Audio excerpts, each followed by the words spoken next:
এবার বোরাক উপরে ওঠা শুরু করলো, আর এবার যাচ্ছে এই বাইতুল মাকদাস থেকে উপরের দিকে। এটাকে বলা হয় মেরাজ, মানে ঊর্ধ্বে আরোহণ, ঊর্ধ্বগমন। ঠিক আছে। নবী সাল্লাল্লাহু আলাইহি ওয়াসাল্লাম এশার নামাজ পড়েছেন। কিসের নামাজ? এশার নামাজ পড়ে কাবা ঘরের পাশে হাতিম আছে, কাবার হাতিম, হাতিমের উপর তিনি শুয়ে আছেন ডান কাত হয়ে। ডান কাতে শোয়া সুন্নত। ডান কাতে শুয়ে আছেন, তন্দ্রা ভাব, পরিপূর্ণ ঘুম আসে নাই। নবীদের কিন্তু ঘুম নাই।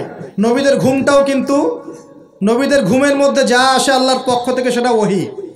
নবীদের দেহ ঘুমায়, অন্তর কিন্তু ঘুমায় না, মনে রাখবেন। নবীদের কি ঘুমায় না? কলব, অন্তর কিন্তু ঘুমায় না, মনে রাখবেন। এবার তিনি শুয়ে আছেন, হঠাৎ দুইজন ফেরেশতা আসলেন। কয়জন ভাই? একজন জিবরাইল আলাইহিস সালাম, একজন মিকাইল আলাইহিস সালাম। এসে নবী সাল্লাল্লাহু আলাইহি ওয়াসাল্লামকে আস্তে করে জাগিয়ে দিলেন। জাগিয়ে নবী সাল্লাল্লাহু আলাইহি ওয়াসাল্লামকে হাত ধরে নিয়ে যাচ্ছেন। কোথায়? পাশেই জমজম কূপের পাশে। পাশে জমজম কূপ আছে, দেখেছিলেন না? যারা হজ উমরা করে আসছেন হয়তো দেখতে পারবেন। এই জমজম আগের মতো তো আর নাই, একটা আইডিয়া পাবেন আর কি। জমজম কূপের পাশে নিয়ে গিয়ে নবী সাল্লাল্লাহু আলাইহি ওয়াসাল্লামকে আবার আস্তে করে শুইয়ে দেওয়া হলো।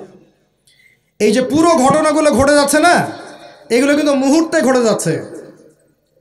মানে এই পুরো বিশাল ঘটনা ঘটে যাওয়ার পর দেখা যাবে ওই অজুর পানি কেবল গড়িয়ে গড়িয়ে যাচ্ছে, এখনো শেষ হয়নি। মানে সময় কে নিয়ন্ত্রণ করে? পৃথিবীর সময়ের ফ্রেম আর আল্লাহ পাকের টাইম ফ্রেম এক নয়। আল্লাহ পাকের টাইম ফ্রেম টোটালি ডিফারেন্ট, আমাদের টাইম ফ্রেম আলাদা, মনে থাকবে। এখানে কিন্তু অনেক নাস্তিক অনেক প্রশ্ন করতে পারে। এবার শুইয়ে দেওয়ার পর নবী সাল্লাল্লাহু আলাইহি ওয়াসাল্লামের বুকটাকে একদম এই গলার নিচ থেকে নিয়ে যেখানে লোম উঠে নাভি, এই নাভি পর্যন্ত চিরে দেওয়া হয়েছে, জীবিত অবস্থাতেই, জীবিত অবস্থাতেই। এবার তার হার্ট, কলিজাটাকে বের করা হয়েছে। এই প্রথম ওপেন হার্ট সার্জারি নাম শুনেছেন কিনা? যে ওপেন হার্ট সার্জারি হচ্ছে। এবার এই কলিজাটাকে প্রথমে জমজমের পানি দিয়ে ধোয়া হয়েছে। কিসের পানি?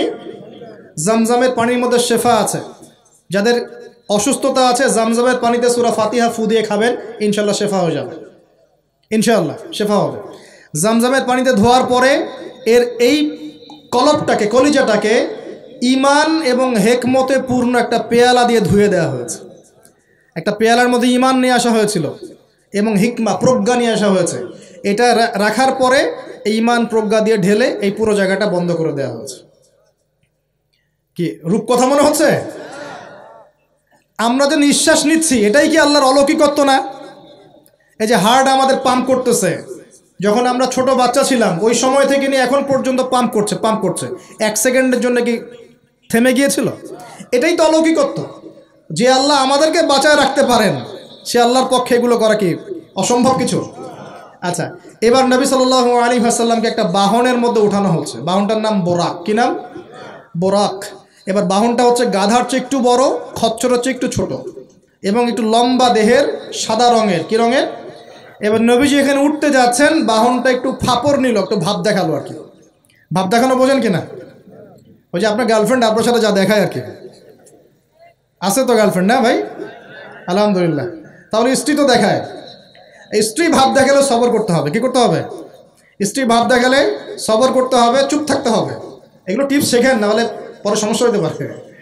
স্ত্রী ভাব দেখাতে পারে, তখন সবর করতে হবে, চুপ থাকতে হবে। পরে দেখবেন ভাব নিজেই আবার ঠান্ডা হয়ে গেছেন ইনশাআল্লাহ। ঠিক আছে? আর নিজে গরম হয়ে গেলে সমস্যা। আপনি গরম হয়ে গেলে পুরো একদম তরকারি পুরো যাবে একেবারে। কথা বুঝতে পারছেন? আল্লাহ বোঝার তৌফিক দান করুন। বোরাকটা ভাব নিচ্ছে আর কি। এখন বোরাককে জিবরাইল আলাইহিস সালাম বলছেন, এই শোনো, তোমাকে সৃষ্টি করার পর থেকে, ভালো করে শোনেন, তোমাকে সৃষ্টি করার পর থেকে মুহাম্মদ সাল্লাল্লাহু আলাইহি ওয়াসাল্লামের চেয়ে শ্রেষ্ঠ কোনো মানুষ তোমার গায়ে পা দেয় নাই।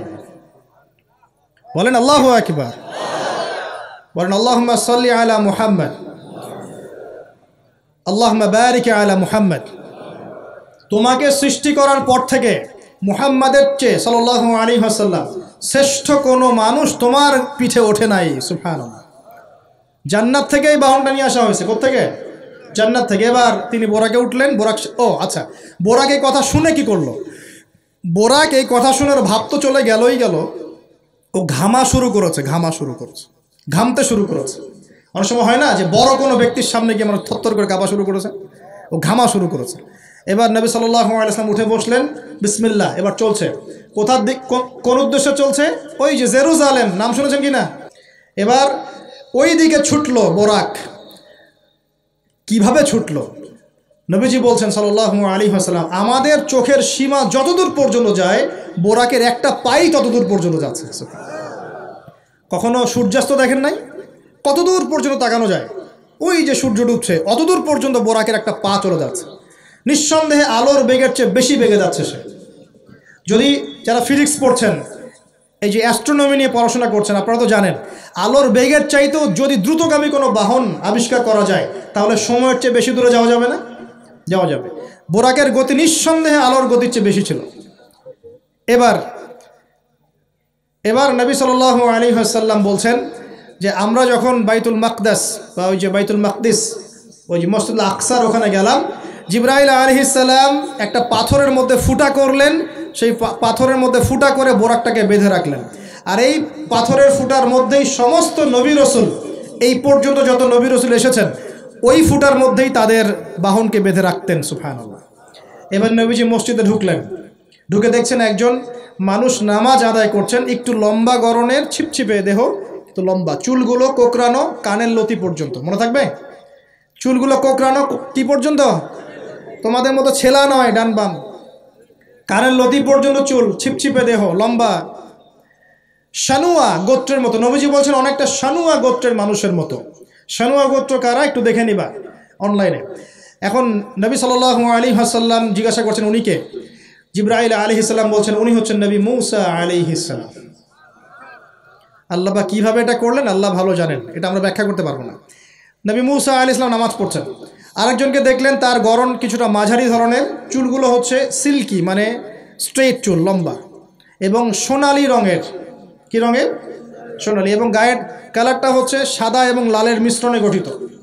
নবীজি জিজ্ঞাসা করলেন উনি কে? তাকে বলা হচ্ছে উনি হচ্ছেন নবী ঈসা আলাইহিস সালাম।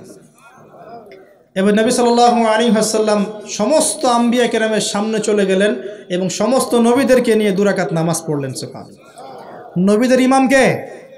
আমাদের নবী কাদের ইমাম? নবীদের ইমাম। আর সেই নবীর সুন্নত পালন করতে আমাদের এত কষ্ট হয় না ভাই?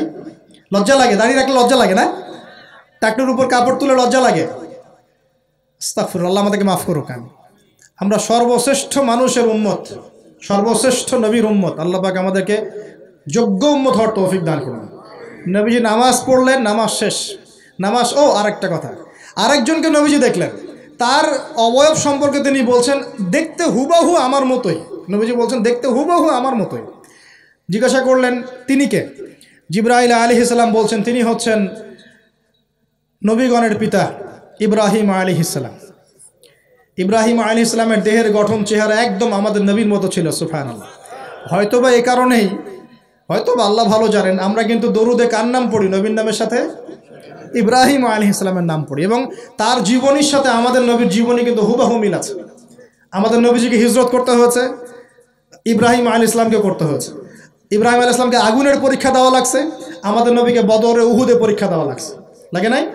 আমাদের নবীকে পাশে ছিলেন স্ত্রী খাদিজা রাদিয়াল্লাহু আনহা, ইব্রাহিম আলাইহিস সালামের পাশে ছিলেন স্ত্রী সারা এবং হাজরা আলাইহিম আসসালাম। মানে টোটালি মিল পাবেন আপনি দেখবেন টোটালি মিল আছে। ওইদিকে যাচ্ছি না আমি। এবার নামাজ শেষে নবী সাল্লাল্লাহু আলাইহি ওয়াসাল্লাম আবার বোরাকে উঠলেন। এবার বোরাক উপরে ওঠা শুরু করলো। এই পর্যন্ত যেটা এসেছে এটা হচ্ছে মক্কা থেকে জেরুজালেম পর্যন্ত, এটাকে বলা হয় ইসরা। এটাকে কি বলা হয়? ইসরা মানে নাইট জার্নি, মানে রাত্রেবেলা নৈশ ভ্রমণ। আর এবার যাচ্ছে এই বাইতুল মাকদাস থেকে উপরের দিকে, এটাকে বলা হয় মেরাজ, মানে ঊর্ধ্বে আরোহণ, ঊর্ধ্বগমন। ঠিক আছে? এবার প্রথম আকাশে যখন পৌঁছালেন, প্রথম আকাশের দরজা আছে, কি আছে? আর প্রথম আকাশ মানে আমরা যে তারা দেখি এগুলো কিন্তু প্রথম আকাশে। ঠিক আছে? প্রথম আকাশ মানে প্রথম মহাকাশ। শুধু এটা নয় যে ওই যে ওজোনোস্ফিয়ার, আয়নোস্ফিয়ার যেটা ভাগ করেছি এগুলো নয়, আমরা যা দেখি এগুলো সব হচ্ছে প্রথম মহাকাশের অংশ। এখানে দরজা আছে একটা, আমরা দেখতে পারি না। এখানে গিয়ে জিবরাইল আলাইহিস সালাম দাঁড়িয়ে গেলেন, নবী সাল্লাল্লাহু আলাইহি ওয়াসাল্লাম দাঁড়িয়ে গেলেন। ওই দিক থেকে আওয়াজ আসছে যে কে? জিবরাইল আলাইহিস সালাম বলছেন যে আমি জিবরিল। আপনার সাথে কে? বলা হচ্ছে আমার সাথে হচ্ছে বিশ্বনবী মুহাম্মদ রাসূলুল্লাহ সাল্লাল্লাহু আলাইহি ওয়াসাল্লাম। আপনাকে কি পাঠানো হয়েছিল তাকে আনার জন্যে? তিনি বলছেন হ্যাঁ। তিনি বলেছেন হ্যাঁ, বাস হ্যাঁ, কারণ তিনি সাদিকুল আমিন। এবার দরজা খুলে দেওয়া হলো, তিনি ভিতরে ঢুকলেন, দেখলেন সেখানে একজন ব্যক্তি যিনি মাশাআল্লাহ ডান দিকে তাকাচ্ছেন, ডান দিকে অনেক আদম সন্তানের আকৃতি আছে, ডান দিকে তাকাচ্ছেন, হাসছেন, বাম দিকে তাকাচ্ছেন, বাম দিকে অনেক আদম সন্তানের আকৃতি আছে, বাম দিকে তাকিয়ে কাঁদছেন। নবী সাল্লাল্লাহু আলাইহি ওয়াসাল্লাম বললেন, উনি কে? তখন তাকে বলা হলো, ইনি হচ্ছেন আপনাদের পিতা, মানে আদম সন্তানদের পিতা, আদম আলাইহিস সালাম। আদম আলাইহিস সালাম নবীকে দেখে সালাম দিলেন। আদম আলাইহিস সালাম নবীকে সালাম দিলেন, নবীও সালামের প্রত্যুত্তর করলেন এবং আদম আলাইহিস সালাম তার জন্য দোয়া করলেন। তিনি উঠে গেলেন আরও উপরে। এবার দ্বিতীয় মহাকাশে যখন চলে গেছেন, এই দ্বিতীয় মহাকাশ পর্যন্ত সায়েন্স যেতে পারে নাই, কেউই পারেনি আল্লাহ রাসূল সাল্লাল্লাহু আলাইহি ওয়াসাল্লাম ছাড়া। এখানে গিয়ে তিনি দেখলেন সিমিলারলি দুজন বসে আছেন। কয়জন? দুজন। এবং দুজন এর পরিচয় জিজ্ঞাসা করলে জিবরাইল আলাইহিস সালাম বললেন, ইনি হচ্ছেন ঈসা আলাইহিস সালাম আর ইনি হচ্ছেন ইয়াহইয়া আলাইহিস সালাম। দুজনের মাঝে কি সম্পর্ক? খালাতো ভাই। কি সম্পর্ক? খালাতো ভাই। এখানে বলে রাখি দুজনের মিলটা কি? এই দুজনকেই ইহুদিরা হত্যা করার চেষ্টা করেছে। ঈসা আলাইহিস সালাম এবং ইয়াহইয়া আলাইহিস সালাম উভয়কেই কারা হত্যা করার চেষ্টা করেছে? ইয়াহইয়া আলাইহিস সালামকে তো হত্যা করেই ফেলেছিল, আর ঈসা আলাইহিস সালামকে হত্যা করার চেষ্টা করেছিল, কিন্তু আল্লাহ পাক সেটা হতে দেন নাই। আল্লাহ পাক তাকে উঠিয়ে নিয়েছে। তিনি আবার আসবেন কিনা? কোথায় আসবেন? সিরিয়ায়। কেন আসবেন? কারণ তিনি এই পৃথিবী থেকে দাজ্জাল এবং তার সমস্ত বাহিনীকে মেরে ফেলবেন ইনশাআল্লাহ, এবং প্যালেস্টাইন থেকে সারা বিশ্বে 40 বছর রাজত্ব করবেন ইনশাআল্লাহ। তাআলা এটা হবে কি না? বিশ্বাস আছে তো ইনশাআল্লাহ? এটা হবে ইনশাআল্লাহ তাআলা। এরপর সামনে যান, তৃতীয় আসমানে উঠলেন। সেখানে দেখছেন একজন ব্যক্তি যাকে এই পৃথিবীর অর্ধেক সৌন্দর্য দেয়া হয়েছে। নবীজি বললেন, তিনি কি? এত অপরূপ সুন্দর। তখন নবী সাল্লাল্লাহু আলাইহি ওয়াসাল্লামকে বলা হচ্ছে, তিনি হচ্ছেন ইউসুফ আলাইহিস সালাম, যাকে এই পৃথিবীর অর্ধেক সৌন্দর্য দেয়া হয়েছে। আমরা আসলে ইউসুফ পড়ি আর মনে করি এটা হচ্ছে ইউসুফ জুলাইখার ঘটনা, তাই না ভাই? আসলে এখানে প্রেম কাহিনী কার? এখানে প্রেম কাহিনী হচ্ছে ইউসুফ আলাইহিস সালাম এবং তার বাবার। ভালো করে পড়ে দেখবেন, এখানে বাবা এবং ছেলের মহব্বতের কাহিনী বর্ণিত হয়েছে। আর ইউসুফ আলাইহিস সালামের বাহ্যিক সৌন্দর্য নিয়ে আমরা কথা বলি, তার বাহ্যিক সৌন্দর্যের চাইতে তার চরিত্রের সৌন্দর্য ছিল 1000 গুণ বেশি উত্তম। জেনার অপবাদ দিয়েছে তাকে মানুষ, তিনি নির্দোষ হয়েও বিনা অপরাধে 12 বছর জেল খেটেছেন, তারপরেও তিনি অন্যায় পথে পা বাড়ান নাই, বাড়িয়েছেন। আল্লাহ পাক আমাদেরকে এগুলো বোঝার তৌফিক দান করুন। আরও উপরে উঠলেন, চতুর্থ আসমানে উঠে দেখছেন এখানে আরেকজন একইভাবে আছেন, তার নাম হচ্ছে কি বলেন? ইদ্রিস আলাইহিস সালাম। কি নাম? ইদ্রিস আলাইহিস সালাম। তিনি চতুর্থ আসমানে অপেক্ষা করেন। একইভাবে সবার সাথে কথাবার্তা হলো, সালাম বিনিময় করা হলো, মোবারকের দোয়া করলেন, তিনি আবার উঠে গেলেন। পঞ্চম আসমানে উঠে তিনি দেখছেন ওই যে নবী মুসা আলাইহিস সালাম। কোন নবী? নবী মুসা আলাইহিস সালাম। সবাই সালাম দিচ্ছেন, একইভাবে কথাবার্তা হচ্ছে। ষষ্ঠ আসমানে উঠে দেখছেন হারুন আলাইহিস সালাম, মুসা আলাইহিস সালামের ভাই, মনে আছে? হারুন আলাইহিস সালাম, যিনি ফেরাউনের কাছে দাওয়াত নিয়ে গিয়েছিলেন, মুসা আলাইহিস সালামের সাথে ছিলেন। সপ্তম আসমানে উঠে তিনি দেখছেন একজন ব্যক্তি যার চেহারা একদম, ছোট ছোট বাচ্চারা যারা মারা যায়, আল্লাহ রাব্বুল আলামিন তাদের রূহটাকে ওখানে রেখেছেন। তারা ওখানে খেলছে, যখনই ওদের পিতামাতার কথা মনে হয় দৌড় দিয়ে আসে ইব্রাহিম আলাইহিস সালামের কাছে। মনে রাখবেন, বাচ্চাদের সাথে কেন ইব্রাহিম আলাইহিস সালামকে রাখা হলো, এখানে একটা ব্যাখ্যা হতে পারে, আল্লাহু আ'লাম। শিশুদের সাথে থাকতে হলে শিশুর মতো মন থাকতে হয়। বাচ্চাদের সাথে কারা ভালোভাবে মিশতে পারে জানেন? যাদের মনটা বাচ্চাদের মতো, শিশুর মতো সরল হতে হয়। শিশুর মতো হতে হয়, সরল। যাদের মন শিশুর মতো সরল, এদের মনের মধ্যে কিন্তু হিংসা, বিদ্বেষ, রিয়া, অহংকার এগুলো থাকবে না। ইব্রাহিম আলাইহিস সালাম ওই শিশু কুরবানির পরীক্ষায় ফেলতে হয়েছিল না? আল্লাহ রাব্বুল আলামিন দেখেন তাকে বাচ্চাদের সাথে রেখে দিয়েছেন। বাচ্চারা ওখানে খেলাধুলা করে, যখনই ওদের বাবার কথা মনে হয়, মায়ের কথা মনে হয়, দৌড় দিয়ে ইব্রাহিম আলাইহিস সালামের কাছে চলে আসে। তিনি আদর করে দেন, আবার চলে যায়। কি চমৎকার দৃশ্য! তিনি হেলান দিয়ে আছেন বাইতুল মামুরে, সালাম করলেন, সালাম করে নবীজিকে বললেন, হে নবী, আপনার উম্মতকে জানিয়ে দিয়েন, আমি আপনাদেরকে সেটা জানিয়ে দিচ্ছি। হে নবী, আপনার উম্মতকে জানিয়ে দিয়েন যে জান্নাত হচ্ছে একটা উর্বর জায়গা, জান্নাতের পানি হচ্ছে মিষ্টি, জান্নাতের মাটি খুব উর্বর, জান্নাতের অনেক জায়গা ফাঁকা পড়ে আছে। আপনার উম্মতকে জানিয়ে দিন এই ফাঁকা জায়গাগুলোতে তারা যদি গাছ লাগাতে চায় তাহলে যেন পড়ে সুবহানাল্লাহ, আলহামদুলিল্লাহ, ওয়ালা ইলাহা ইল্লাল্লাহ, আল্লাহু আকবার, ওয়ালা হাওলা ওয়ালা কুওয়াতা ইল্লা বিল্লাহ। এই মেসেজটা কে দিয়েছেন? ইব্রাহিম আলাইহিস সালাম। এই যে বাইতুল মামুরে হেলান দিয়ে আছেন, এটা কি? নবীজি বলছেন এটা হচ্ছে ফেরেশতাদের ইবাদত করার জায়গা। কাবা ঘর আছে না আমাদের, এই কাবা ঘরের ঠিক সোজা উপরে বাইতুল মামুর আছে, সপ্তম আসমানের ওখানে। ফেরেশতারা কিভাবে ইবাদত করেন শোনেন। নবীজি বলছেন এই বাইতুল মামুরে প্রতি মুহূর্তে 70,000 ফেরেশতা তাওয়াফ করছে। সুবহানাল্লাহ। ঠিক যেমন এখানে তাওয়াফ হচ্ছে 24 ঘন্টা, তাওয়াফ কি থেমে থাকে? তাওয়াফ থামে না। ঠিক ওইভাবে বাইতুল মামুরে তাওয়াফ থেমে থাকছে না। বাইতুল মামুরে ফেরেশতারা তাওয়াফ করছেন 70,000 ফেরেশতা একই সাথে। আর শুনে রাখেন, যে 70,000 ফেরেশতা একবার তাওয়াফ করার সৌভাগ্য পেয়েছে তারা কিয়ামত পর্যন্ত আর দ্বিতীয়বার চান্স পাবে না। এবার কি চিন্তা করতে পারছেন ফেরেশতাদের সংখ্যা কত কত হতে পারে? আমাদের সংখ্যা তত্ত্বের বাইরে। এবার নবী সাল্লাল্লাহু আলাইহি ওয়াসাল্লাম আরও একটু উপরে উঠলেন। এই জায়গার নাম সিদরাতুল মুনতাহা। কি নাম?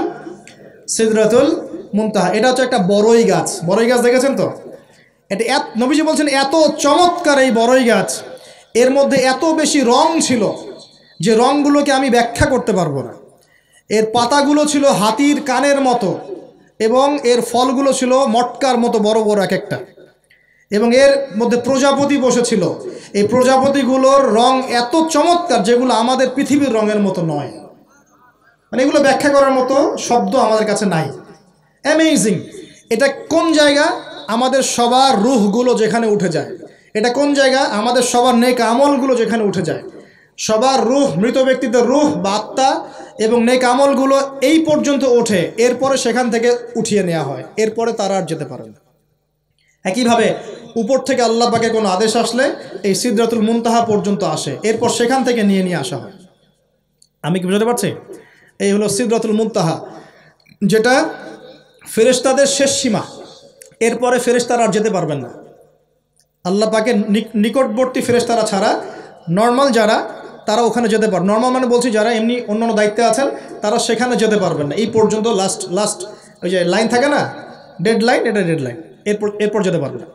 এবার আমাদের নবীকে এখানে বাহন চেঞ্জ করে দেওয়া হলো, অন্য একটা বাহন আরও দ্রুতগামী তাকে দেওয়া হলো। এই বাহনে করে নবীজি একদম আলো পর্দা ভেদ করে উপরে উঠছেন। সুবহানাল্লাহ। আল্লাহ পাকের একদম কাছাকাছি আসছে। কাছাকাছি আসার পর তিনি বলছেন, আমি তখন শুনতে পেলাম যে আল্লাহ পাকের নিকটস্থ ফেরেশতা যারা আল্লাহর আদেশ লিখে রাখেন, তারা কলম দিয়ে লিখছে আল্লাহর আদেশ। এই কলমের লিখার খসখস শব্দ আমি শুনতে পেলাম। সুবহানাল্লাহ, আল্লাহু আকবার। এবার আল্লাহ রাব্বুল আলামিন তাকে কাছে নিয়ে, শোনেন প্রিয় ভাই, উম্মতে মুহাম্মাদি শুনে রাখো, আল্লাহ পাক 3টা স্পেশাল ওহী করলেন। কয়টা ভাই? 3টা। অন্যান্য অনেক কথা তো হয়েছে, সেগুলো তো আমরা হাদিসের মধ্যে আমরা ডিটেলস বলতে পারছি না, সময় শর্ট। 3টে স্পেশাল ওহী আল্লাহ রাব্বুল আলামিন করেছেন। তার প্রথমটা হচ্ছে নবী সাল্লাল্লাহু আলাইহি ওয়াসাল্লামকে এই জায়গায় 50 ওয়াক্ত নামাজ হাদিয়া গিফট দেওয়া হলো। কত ওয়াক্ত? এবার নবীজি 50 ওয়াক্ত নিয়ে চলে আসছেন। পরের দুটা পরে বলছি। 50 ওয়াক্ত নিয়ে চলে আসছেন। আসার সময় এই যে ষষ্ঠ আসমানে, পঞ্চম আসমানে কার সাথে দেখা? মুসা। কে আমাকে করছে? মুসা আলাইহিস সালাম। তিনি বলছেন, আল্লাহ পাক কি দিয়েছেন আপনাকে হাদিয়া? নবী সাল্লাল্লাহু আলাইহি ওয়াসাল্লাম বলছেন 50 ওয়াক্ত নামাজ। কত ওয়াক্ত? 50 ওয়াক্ত। নবী এবার মুসা আলাইহিস সালাম বলছেন, আমার উম্মতকে 2 ওয়াক্ত নামাজ দেওয়া হয়েছে, সেটাই আমার উম্মত আদায় করতে পারে নাই। 50 ওয়াক্ত নামাজ আপনার উম্মত পারবে না, আপনি কমাই নিয়ে আসেন, যান। তিনি আবার গেলেন 50 থেকে 45, আবার 45 থেকে 40, 40 থেকে 35, 35 থেকে 30, এই করতে করতে করতে করতে 5 ওয়াক্ত যখন আসলো, তখনও নবীজিকে বলা হচ্ছে আপনি আরও কমাই নিয়ে আসেন। নবীজি বলছেন, আমার যেতে লজ্জা লাগছে, আল্লাহ পাক আমাকে এত বেশি কমিয়ে দিলেন, আরও কমাতে চাইতে আমার লজ্জা লাগছে। দেখেন, মুসা আলাইহিস সালাম বলেছিলেন আমার উম্মতকে 2 ওয়াক্ত নামাজ দেওয়া হয়েছিল, আদায় করতে পারে নাই। উম্মতে মুহাম্মাদের মধ্যে এমন মানুষ নাই 2 ওয়াক্ত 1 ওয়াক্ত নামাজও পড়তে পারে না। নবীদের এটা হিকমা, দূরদর্শিতা। এবার নবী সাল্লাল্লাহু আলাইহি ওয়াসাল্লাম আল্লাহর কাছে গিয়ে আরজি পেশ করছেন। আল্লাহ রাব্বুল আলামিন বলছেন, 5 ওয়াক্ত নামাজ আমি দিলাম, কিন্তু 5 ওয়াক্ত যদি তোমার উম্মত আদায় করে 50 ওয়াক্তের নেকি দেওয়া হবে ইনশাআল্লাহ। আরেকটা বেনিফিট তোমার উম্মতের যে কোনো ব্যক্তি যে আমলই করুক না কেন 10 গুণ বাড়ায় নেকি দেওয়া হবে ইনশাআল্লাহ। কিন্তু তোমার উম্মতের কোনো ব্যক্তি যদি গুনাহ করে, তাহলে গুনাহকে 10 গুণ বাড়ায় দিব না ইনশাআল্লাহ। গুনাহ একটাই থাকবে। গুনাহ কি হবে? একটাই থাকবে। আর নেকির কাজ করলে 10 গুণ বাড়ায় দেওয়া হবে। 1 টাকা দান করছেন 10 টাকার নেকি হবে। 1 রাকাত নামাজ পড়ছেন 10 টাকাতে নেকি হবে। একটা সেজদা করছেন 10টা সেজদার নেকি হবে ইনশাআল্লাহ। কথা বুঝতে পারছেন? এটা হলো একটা গিফট বা হাদিয়া। সেকেন্ড গিফটটা হচ্ছে আল্লাহ রাব্বুল আলামিন নবী সাল্লাল্লাহু আলাইহি ওয়াসাল্লামকে সূরা বাকারার শেষের 2টা বা 3টা আয়াত ওহী করলেন। কয়টা ভাই? শেষের 2টা বা 3টা। লিল্লাহি মা ফিস সামাওয়াতি এখান থেকে ফানসুরনা আলাল কওমিল কাফিরিন পর্যন্ত। এই আয়াতগুলোর ফজিলত সম্পর্কে এসেছে যে রাতের বেলা কেউ যদি এই আয়াতগুলো পড়ে ঘুমায়, সূরা বাকারার শেষের 2টা বা 3টা পড়ে ঘুমায়, সারা রাত তাহাজ্জুদের নেকি পাবে ইনশাআল্লাহ। এবং দৃশ্য অদৃশ্যের কোনো ক্ষতি, তার কোনো অনিষ্ট সাধন করতে পারবে না ইনশাআল্লাহ। এই যে সমস্যা হয় ঘুমের মধ্যে, জিনের সমস্যা, জাদুর সমস্যা, বদনজর ইত্যাদি, কোনো রকম প্রবলেম তাকে ফেস করতে হবে না ইনশাআল্লাহ তাআলা। সূরা বাকারার শেষের কয় আয়াত? কমপক্ষে 2 আয়াত, যদি পারেন 3টা আয়াত পড়বেন। 2টা হাদিয়া হল। 3 নম্বর হাদিয়াটা আরও বড়।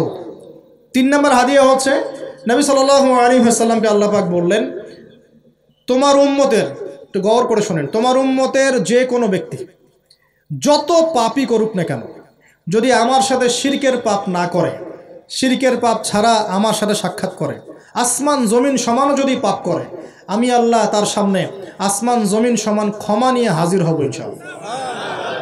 এই উম্মতের যে কোনো ব্যক্তি খালি লা ইলাহা ইল্লাল্লাহ মুখ দিয়ে পড়েছে, ইসলামের সামনে আত্মসমর্পণ করেছে এবং শিরক মুক্ত আমল করেছে, বেদাত মুক্ত আমল করেছে, ঠিক আছে, তার যত বড় বড় পাপই থাকুক না কেন, ইনশাআল্লাহ আল্লাহ পাক কোনো না কোনো ওসিলায় সেই পাপ মাফ করে দেবেন ইনশাআল্লাহ। এটা একদম লিখিত হয়ে গেছে। জান্নাতীদের 120 কাতার হবে। এই 120 কাতার মানুষের মধ্যে 80 কাতার হবে উম্মতে মুহাম্মাদের মধ্যে। আমরা কি শিরক মুক্ত আমল করতে পারবো না ভাই?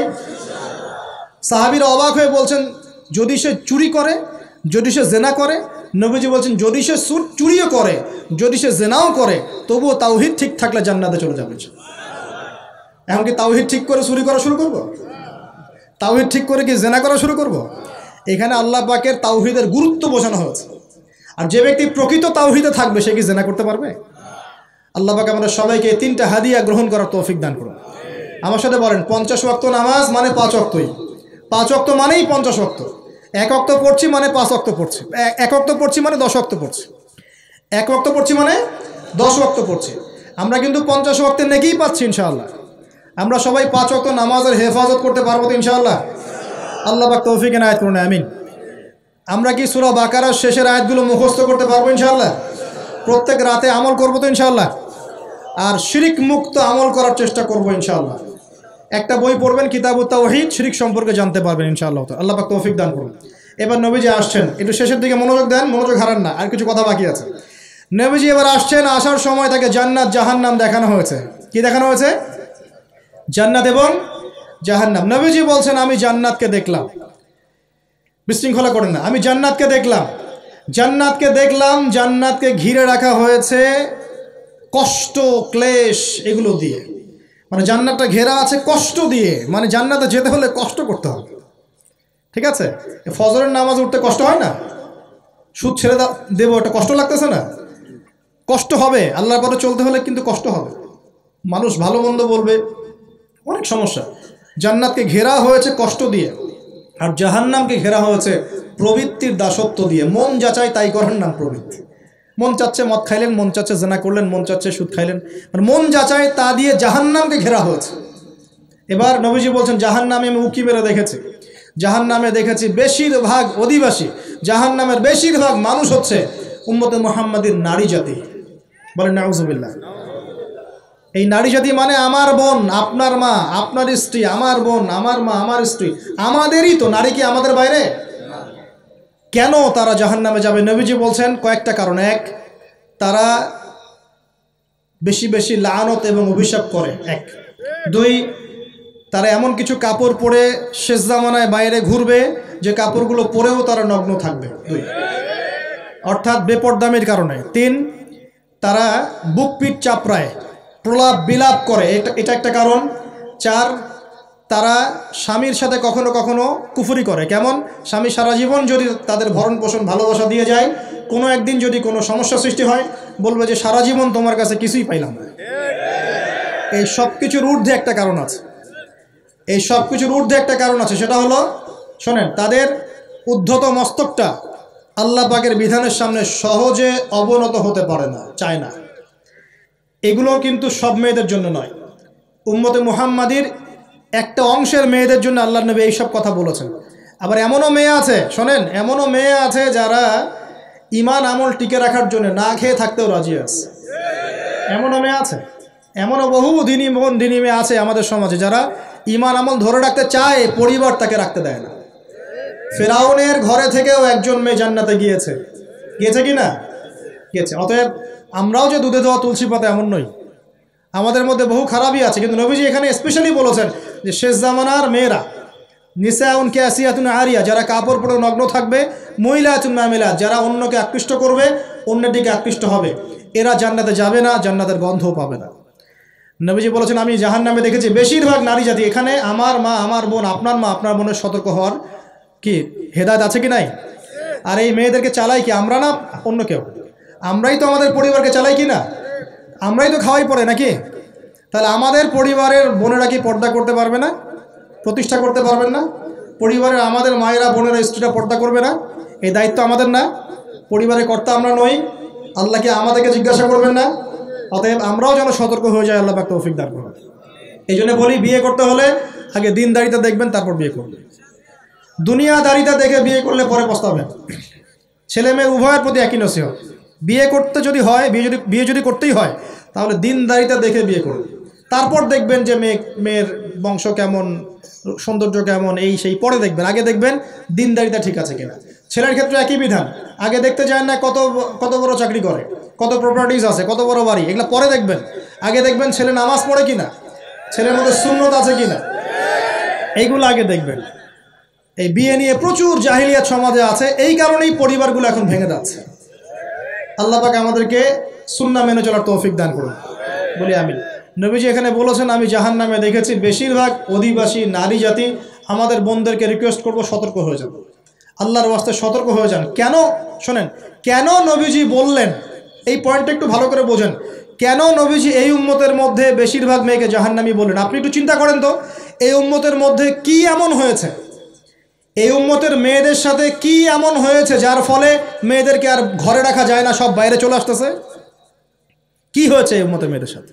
এই প্রবলেম তো আগে 200-500 বছর আগে ছিল না। 500 বছর আগে আপনি কি কোনো মেয়েকে দেখেছেন আমাদের মেয়েদের মতো বেপর্দায় সারা রাস্তাঘাট, গ্রামগঞ্জ, একদম অফিস আদালত, বাজারঘাট সব ঘুরে বেড়াচ্ছে? দেখেছেন 500 বছর আগে, 300 বছর আগে, 200 বছর আগে? লাস্ট সমসাময়িক সময়ে কি এমন হলো যে মেয়েদেরকে আর ঘরে রাখা যায় না? আমি একটা শব্দ বলে দিই, বাসায় গিয়ে রিসার্চ করবেন, সব বলে দিব না। লাস্ট 100-200-300 বছরে একটা মুভমেন্ট, একটা আদর্শ ছড়িয়ে পড়েছে বিশ্বের বুকে, তার নাম হলো ফেমিনিস্ট রেভলিউশন। মনে থাকবে, ফেমিনিস্ট রেভলিউশন। এটা নিয়ে ঘাটাঘাটি করেন, বুঝতে পারবেন কেন জাহান্নামের বেশিরভাগ অধিবাসী জাহান্নামে যাবে, নারীরা কেন জাহান্নামে যাবে বেশি বেশি। এই মুভমেন্টটা নিয়ে পড়াশোনা করলেই বুঝতে পারবেন।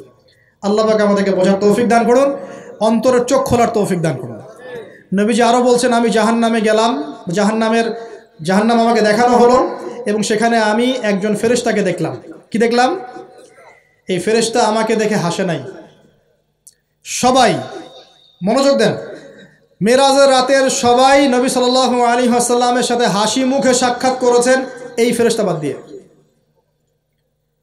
নবীজি বললেন জিবরাইল আলাইহিস সালামকে, সে এত গম্ভীর কেন, তার চেহারায় হাসি নাই কেন? জিবরাইল আলাইহিস সালাম বলছেন যখন থেকে আল্লাহ পাক তাকে জাহান্নামের দায়িত্ব দিয়েছেন, যেদিন থেকে আল্লাহ পাক এই ফেরেশতাকে জাহান্নামের দায়িত্ব দিয়েছেন, ওই দিন থেকে তার চেহারার হাসি চলে গেছে। আর কিছু বলতে হবে? কেন হাসি চলে গেল? খুশিতে? জাহান্নামে আল্লাহ পাকের আযাব এবং এই আযাবের দায়িত্ব পালন করতে গিয়ে তার চেহারা থেকে হাসি চলে গেছে। নাউযুবিল্লাহ। নবীজি জানালেন তার নাম হচ্ছে মালিক। কি নাম? মালিক। আমরা দোয়া করি আমরা যেন তার সাক্ষাৎ না পাই, আমরা দোয়া করি আমরা যেন তার সাক্ষাৎ না পাই, আমিন। এবার নবী সাল্লাল্লাহু আলাইহি ওয়াসাল্লাম আসছেন, আসার সময় সুঘ্রাণ পাচ্ছেন, সুঘ্রাণ। ও একটা কথা বলি নাই, জান্নাতে তিনি যখন দেখলেন, সেখানে দেখলেন যে এখানে বেশিরভাগ অধিবাসী হচ্ছে এই উম্মতের গরিব মানুষরা। এই উম্মতে কারা? গরিব মানুষ, টাকা পয়সা কম, এত হিসাব কিতাব নাই, 5 ওয়াক্ত নামাজ পড়ে, রোজা রাখে, সাধ্যমতো দান সদকা করে, সত্য কথা বলে, জান্নাতে চলে যাবে ইনশাআল্লাহ। গরিবদের 500 বছর আগে, কত বছর আগে? তার মানে এই উম্মতের যদি কেউ গরিব হয়ে থাকি আমরা, কষ্টের কিছু আছে? ইনশাআল্লাহ কষ্টের কিছু নাই। তারপর নবীজি আসছেন, তিনি বলছেন যে আমি একটা মিষ্টি জান্নাতি সুঘ্রাণ পেলাম। আমি জিজ্ঞাসা করলাম এটা কোত্থেকে আসছে? তখন জিবরাইল আলাইহিস সালাম বললেন, এই ঘ্রাণ আসছে ফেরাউনের মেয়ের চুল আঁচড়ে দিত একজন দাসী। হঠাৎ একদিন চিরুনি পড়ে গেল হাত থেকে, সে বিসমিল্লাহ বলে চিরুনি উঠিয়েছে, আর দাসী শুনে নিয়েছে বিসমিল্লাহ মানে কি? আল্লাহর নামে মানে কি? তোমার কি ফেরাউন আমার বাবা ছাড়া আরও কোনো ইলাহা আছে নাকি? তখন সেই মহিলা বলেছিল, হ্যাঁ, আমি এক আল্লাহর ইবাদত করি, ফেরাউনেরও রব হচ্ছে আমার আল্লাহ। এই অপরাধে তাকে ফেরাউন বড় আগুনের কুণ্ডলি খুঁড়ে তাকে ওখানে নামিয়ে দিয়েছিল, এবং তার 3টা কি 4টা বাচ্চা ছিল, এই সব বাচ্চাগুলোকে তার চোখের সামনে পুড়িয়ে মেরেছে। শেষে একটা বাচ্চা ছিল, কোলের বাচ্চা, এই বাচ্চাকে নিয়ে সে লাফ দিবে, তাকে বাধ্য করা হচ্ছে, সে তো নিজে মরতে রাজি, কিন্তু বাচ্চাটা মায়া লাগবে না, সে বাচ্চাকে নিয়ে লাফ দিতে চাচ্ছে না। তখন আল্লাহ পাক ওই বাচ্চার জবানে আল্লাহর কুদরত, আল্লাহর মোজেজা চালু করে দিলেন। ওই বাচ্চা কথা বলা শুরু করল। ওই বাচ্চা বলল, হে আম্মা ইসবিরি ইয়া উম্মা, হে আমার মা সবর করো, ফাইন্না মাউইদুনাল জান্নাহ, আমাদের জন্য আল্লাহ পাক জান্নাত রেখেছেন। আলহামদুলিল্লাহ, লাভ দিয়ে জান্নাত। ওই যে ফেরাউনের স্ত্রী বলা ঠিক না এখানে, ফেরাউনের ওই দাসী যে চুল আশ্রয় দিত, আসিয়া, যার নাম বলা হয় কোনো কোনো জায়গায় আসিয়া, এবং তার সন্তানদেরকে যেখানে দাফন করা হয়েছে ওখান থেকে জান্নাতের ঘ্রাণ আসছে। কে পেলেন এই ঘ্রাণ? রাসূলুল্লাহ সাল্লাল্লাহু আলাইহি ওয়াসাল্লাম। এবার তিনি চলে আসছেন, এসে কাবাঘরের হাতিমে আবার এসে সেখানে আসলেন, এখানে বিমর্ষ মুখে বসে আছেন। কেন মন খারাপ? যে আমি যদি এই ঘটনা যদি কালকে এখন সকালে সবাইকে বলা শুরু করি, সবাই তো আমাকে এখন কি বলবে? মিথ্যাবাদী। এমনিই তো মিথ্যাবাদী বলছে, এখন এই ঘটনা আবার বিশ্বাস করবে কিনা? এখন সকালবেলা আবু জেহেল আসছে, এসে বলছে যে কি নতুন কিছু ঘটনা ঘটছে নাকি, নতুন কোনো ঘটনা আছে নাকি, টিটকারি করলো আর কি। রাসূল সাল্লাল্লাহু আলাইহি ওয়াসাল্লাম বলছেন, আমি গতকালকে আকসায় গিয়েছিলাম। এখন আবু জেহেল বলছে, ও আচ্ছা চমৎকার, আকসায় গিয়েছিলেন, তাই নাকি, আর কি করেছো? তো যে আমি এই ঘটনা ঘটেছে আমার সাথে। তখন সবাইকে সে ঢোল পিটায় নিয়ে আসলো, আরে আসো আসো, মুহাম্মদ কি বলে শোনো, দেখো কি বলে, তো পাগল হয়ে গেছে। নাউজুবিল্লাহ। বলছে আকসায় গিয়েছিলে, বলো তো আকসায় কি কি আছে? সুবহানাল্লাহ, আল্লাহ রাব্বুল আলামিন, এখন যেমন ভিডিও দেখি না আমরা, এইভাবে আল্লাহ রাব্বুল আলামিন মসজিদুল আকসাকে নবীর সামনে তুলে ধরলেন, সামনে। এবং নবী সাল্লাল্লাহু আলাইহি ওয়াসাল্লাম দেখে দেখে বলছেন আকসায় কয়টা দরজা আছে, কয়টা জানলা আছে, পূর্ব দিকে কি আছে, পশ্চিম দিকে কি আছে, সিঁড়ি কয়টা, সব বলে দিলেন। মাশাআল্লাহ। এরপর আবু বকর সিদ্দিকের সামনে একজন কাফের গিয়ে বলছে, জানো মুহাম্মদ কি বলেছে? মুহাম্মদ এই কথা বলেছে। আবু বকর সিদ্দিক তখন বলছেন যে আমি তো এর চাইতেও কঠিন কথা বিশ্বাস করি। এখন এর মাঝখানে আর কয়েকটা কথা হয়েছে, আমাদের নবী পরে হাদিসে জানিয়েছেন, এগুলো বলে শেষ করছি। নবীজি বলছেন, আমি যখন মেরাজের রাতে গিয়েছি, আমাকে আল্লাহ পাক কিছু আযাব দেখিয়েছেন। কি দেখেছেন ভাই? আমরা দোয়া করি আল্লাহ পাক এই আযাবগুলো থেকে আমাদেরকে বাঁচান, এবং যে পাপের কারণে এই আযাব হয় সে পাপ থেকে আমাদেরকে বাঁচান। বলেন আমিন। আর একটা কথা বলে রাখি, যেহেতু নবীকে এই আযাবগুলো দেখানো হয়েছে, অন্য কোনো নবীকে কিন্তু দেখানো হয় নাই। কাকে দেখানো হয়েছে? আমাদের নবীকে। তার মানে এই পাপগুলো এবং এই আযাব আমাদের উম্মতের মধ্যেই বেশি থাকবে। বুঝতে পারছেন না মনে হয়? এই আযাব এবং পাপগুলো কি অন্য কোনো নবীকে দেখানো হয়েছে?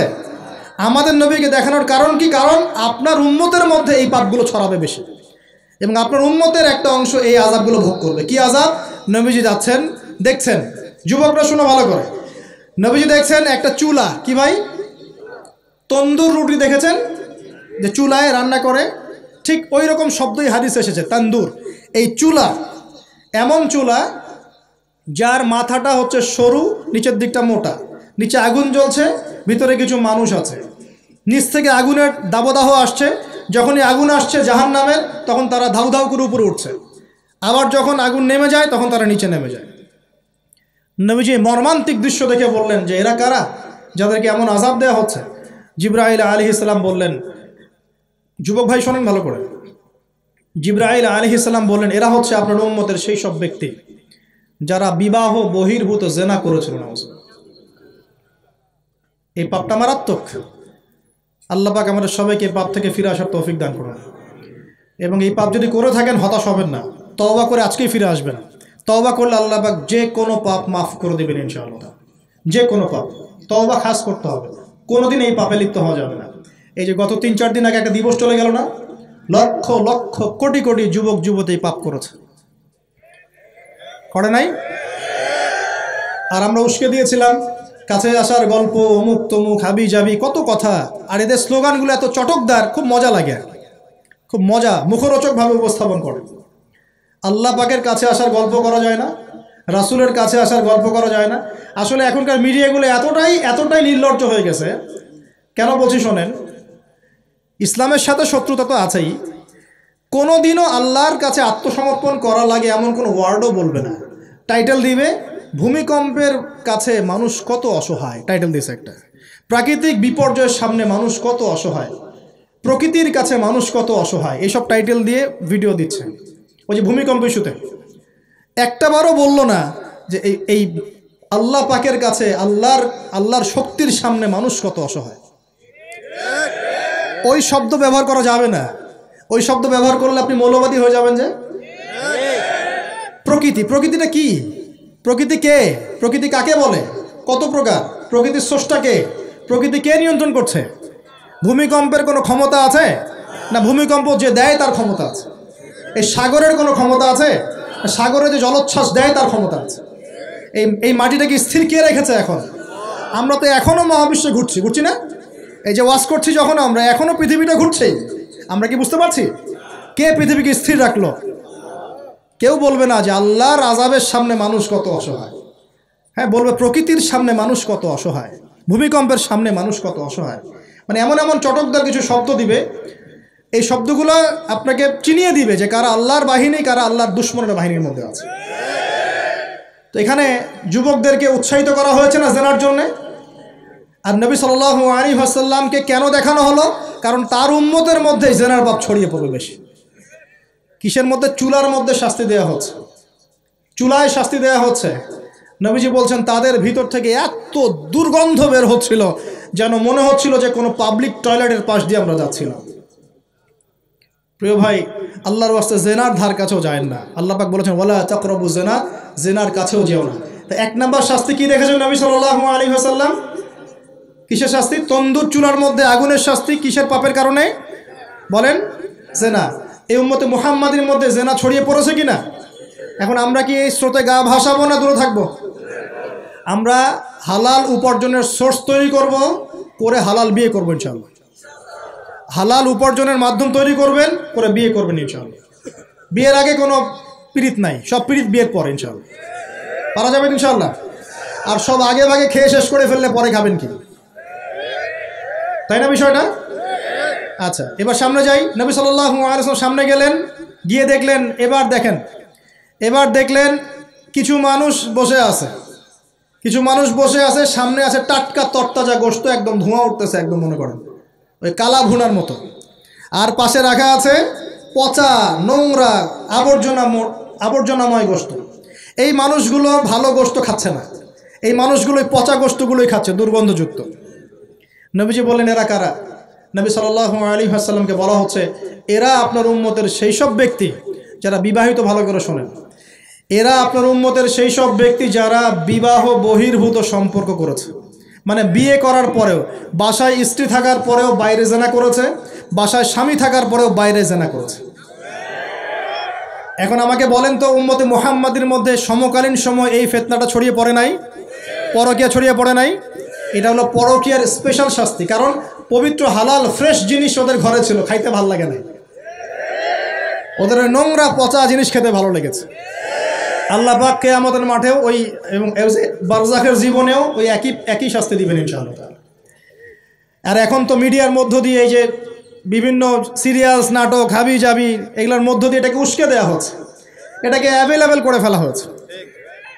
আর যারা বড় বড় শহরে থাকে এগুলো তো ফিতনা আরও বেশি।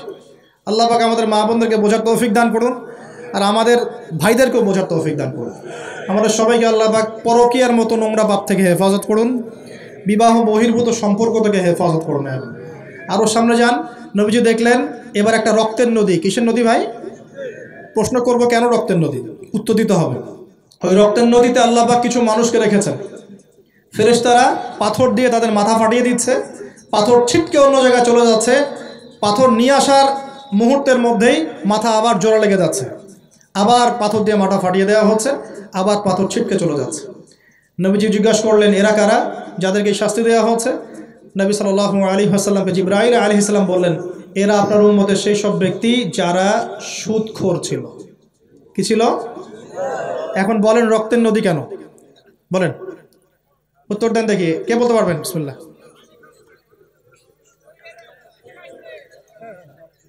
মাশাআল্লাহ, মাশাআল্লাহ, শুকরিয়া। সুদের মধ্য দিয়ে এক শ্রেণীর মানুষ ধনী হয় আর এক শ্রেণীর মানুষ গরিব হয়। সুদের মধ্য দিয়ে গরিব মানুষের রক্তটাকে চুষে খাওয়া হয়।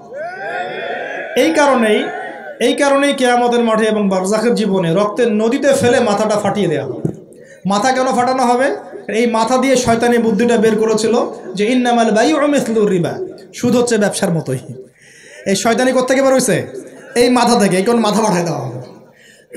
আল্লাহ পাকের শাস্তি খুব নিপুণ। আমি একটু চিন্তা করার চেষ্টা করেছিলাম আজকে কেন এই শাস্তিগুলো এইভাবে আসবে। আল্লাহু আ'লাম বিসওয়াব, আল্লাহ ভালো জানেন, তবে আমাদের কাছে এটা মনে হয়। এরপর সামনে যান। এই পাপের কারণেই আরও কিছু মানুষকে শাস্তি পেতে দেখা গেছে। নবীজি দেখেছেন আরও এক শ্রেণীর মানুষ যাদের পেটটা ফুলে আছে। প্রাসাদ দেখেছেন? অট্টালিকার মতো পেটটা ফুলে আছে, ভিতরে সাপ কিলবিল করছে। না না না না না, নবীজিকে জিজ্ঞাসা করলেন এরা কারা? এই হাদিসেও আছে এরা ছিল আপনার উম্মতের সুদখোর ব্যক্তিরা, পেটের ভেতর সাপ কিলবিল করছে। আর একটা জায়গায় তিনটা দেখা গেছে সুদখোরের শাস্তি। কয়টা ভাই? তিনটা। একটা দেখলাম রক্তের নদীতে মাথা ফাটানো, একটা হচ্ছে পেটের মধ্যে সাপ কিলবিল করছে, আর একটা হচ্ছে দেখলেন কিছু মানুষ পানিতে হামাগুড়ি দিচ্ছে এবং পাথর খাচ্ছে। কি খাচ্ছে ভাই? পাথর। এবং এই পাথরটা ভিতরে যাচ্ছে, গিয়ে পিছনের রাস্তা দিয়ে বের হয়ে যাচ্ছে। নবীজি বলেন এরা কারা? একই উত্তর দিলেন জিবরাইল আলাইহিস সালাম, এরা হচ্ছে আপনার উম্মতের সুদখোর ব্যক্তিরা। সুদের এই তিনটা শাস্তি স্পেশাল দেখা গেছে। কেন আল্লাহ ভালো জানেন, আমরা সব ব্যাখ্যা করতে পারবো না। নবীজি আরও সামনে এগিয়ে গেলেন, তাকে দেখানো হলো এবার এক শ্রেণীর ব্যক্তি, হাতগুলো নখগুলো তামার মতো লম্বা, তামার নখ, লম্বা লম্বা নখ। দেখেছেন? কোনো মুভির মধ্যে দেখা গেছে, ছবির মধ্যে তামার লম্বা লম্বা। হ্যাঁ, তো এই নখগুলো দিয়ে তারা চোখ এবং গাল আঁচড়াচ্ছে, কোনো ক্ষেত্রে বুক আঁচড়াচ্ছে এবং ওই গোশতগুলো খাচ্ছে। নবী জিজ্ঞাসা করলেন এরা কারা? নবীজিকে বলা হচ্ছে এরা আপনার উম্মতের সেই সব ব্যক্তি যারা বেশি বেশি গীবত করত এবং অন্যের নামে মিথ্যা অপবাদ ছড়াতো। আর সতর্ক করে দেই, এই পাপটা কিন্তু এখন ছেলে মেয়ে সব সমাজে বেশি হয়। কি আলেম জালেম সব সমাজে বেশি হয়। কোনো ক্ষেত্রে ওয়াজ মাহফিলের প্যান্ডেলগুলোর মধ্যে বসে বসে মানুষের গীবত করা হচ্ছে। এবং অনলাইনের ফেসবুক আর ইউটিউবের যে কন্টেন্টের যুগগুলো চলছে, এখানে কারণ থাক না থাক মানুষের গীবত তহমত প্রচুর হচ্ছে, কোনো কারণে হোক অকারণে হোক। সতর্ক হয়ে যাবেন, আপনার দ্বারা আমার দ্বারা যদি কারো গীবত হয়, তামার নখ দিয়ে গাল আশ্রাতে হবে কিয়ামতের মাঠে। আল্লাহ পাক বাঁচাক, আমাদের হেফাজত করুন। এবং এই পাপের আরেকটা শাস্তি দেখা হয়েছে, ওই যে নিজের ভাইয়ের গোশত ছিঁড়ে ছিঁড়ে খাচ্ছে। এক শ্রেণীর মানুষকে আগুন খাওয়ানো হচ্ছে এবং আগুনগুলো পিছনের রাস্তা দিয়ে বের হয়ে যাচ্ছে। জিজ্ঞাসা করা হলো তারা কারা?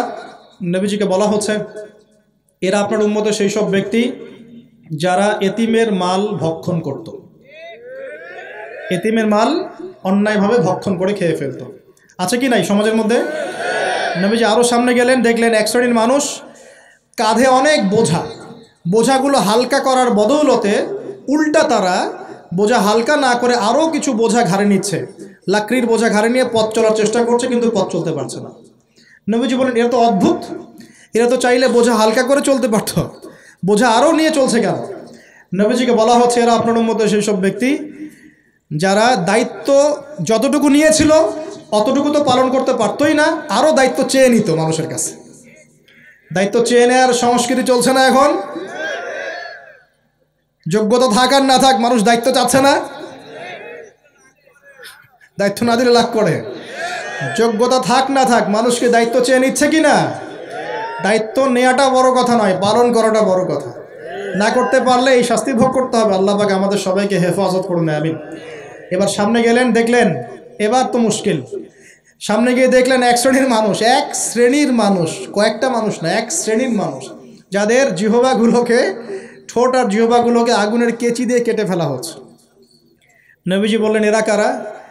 রাসূল সাল্লাল্লাহু আলাইহি ওয়াসাল্লামকে বলা হচ্ছে এরা আপনার উম্মতের সেই সব ব্যক্তি যারা ছিল ওয়াইজ বক্তা, আলেম ওয়াইজ বক্তা, যারা মানুষের সামনে দ্বীনের কথা বলতো কিন্তু নিজেরাই সেই দ্বীনের প্রতি আমল করতো। আল্লাহ রাব্বুল আলামিন আমাকে এবং আপনাদের সবাইকে এই মর্মান্তিক শাস্তি থেকে বাঁচান। যা বলবো তার উপর আমল করার তৌফিক দান করুন, যা জানবো তার উপর আমল করার তৌফিক দান করুন। যা বলি আমল করি না সেটা প্রয়োজনে বলার দরকার নাই, যেটা আমল করি না সেটা প্রয়োজনে বলার দরকার নাই। আল্লাহ পাক আমাদেরকে রাসূলের সুন্নাহ মাফিক দাওয়াতি কাজ করার তৌফিক দান করুন এবং এই শ্রেণীর বক্তার অন্তর্ভুক্ত হওয়া থেকে আল্লাহ পাক আমাদেরকে বাঁচান। এইভাবে তিনি আরও বেশ কিছু শাস্তি দেখলেন, তারপর তাকে ফিরিয়ে আনা হলো। এই মেরাজের ঘটনা এভাবে শেষ হলো। এখন এই পুরো মেরাজের ঘটনা আমরা যা শিখলাম, রাসূলুল্লাহ সাল্লাল্লাহু আলাইহি ওয়াসাল্লামের এই মেরাজ উম্মতে মুহাম্মাদের জন্য খাস কিনা, আমাদের জন্য খাস কিনা? এরকম ঘটনা কি বিশ্বে আর কোথাও ঘটেছে? এই পুরো হিস্ট্রির মধ্যে কি এরকম ঘটনা কখনো ঘটেছে? অন্য কোনো নবীর সাথে ঘটেছে? অন্য কোনো উম্মতের সাক্ষী আছে? আমরা সাক্ষী আছি, আমাদের নবীর সাথে ঘটেছে। আমাদের নবীর ক্ষেত্রে জীবনে এই বিস্ময়কর ঘটনা একবার ঘটেছে।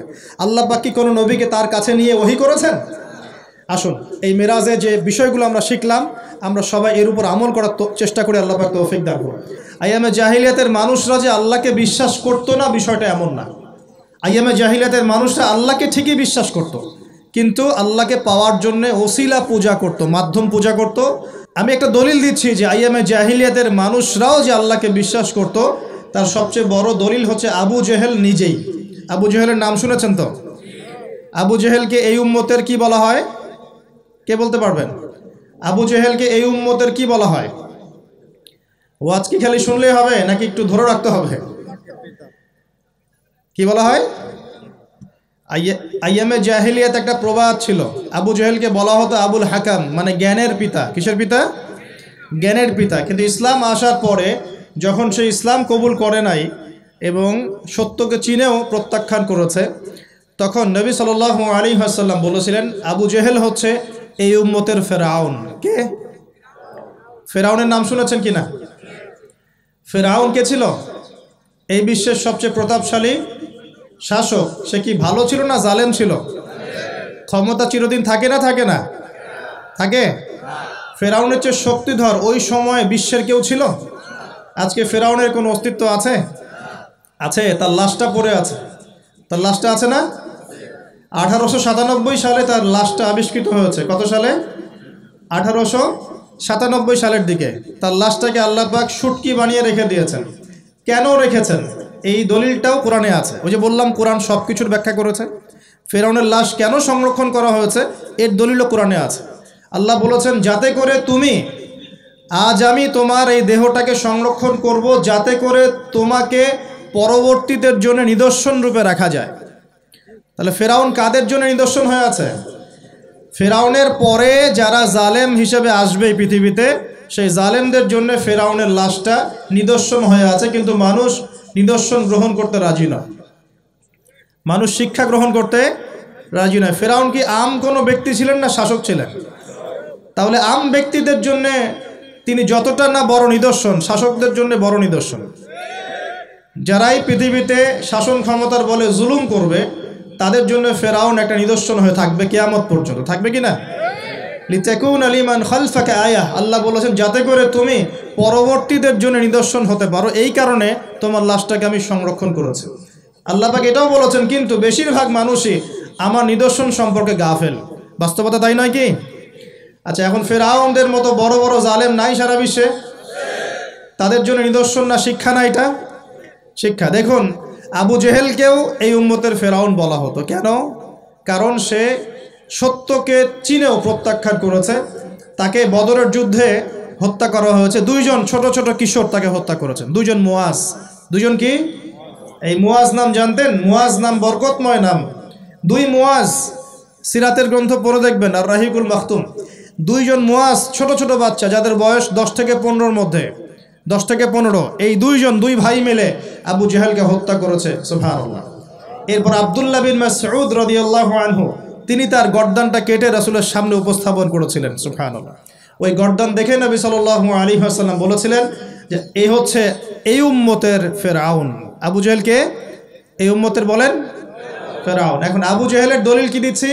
আবু জেহেল যখন বদরের যুদ্ধ করতে গিয়েছিল তখন সে আগে যুদ্ধের মাঠে যায় নাই, সে আগে গিয়েছে কাবা ঘরে। কোথায় গিয়েছে? কাবা ঘর তখনও ছিল কি না? কাবা ঘর তখনও ছিল এবং মানুষ তখনও হজ করত।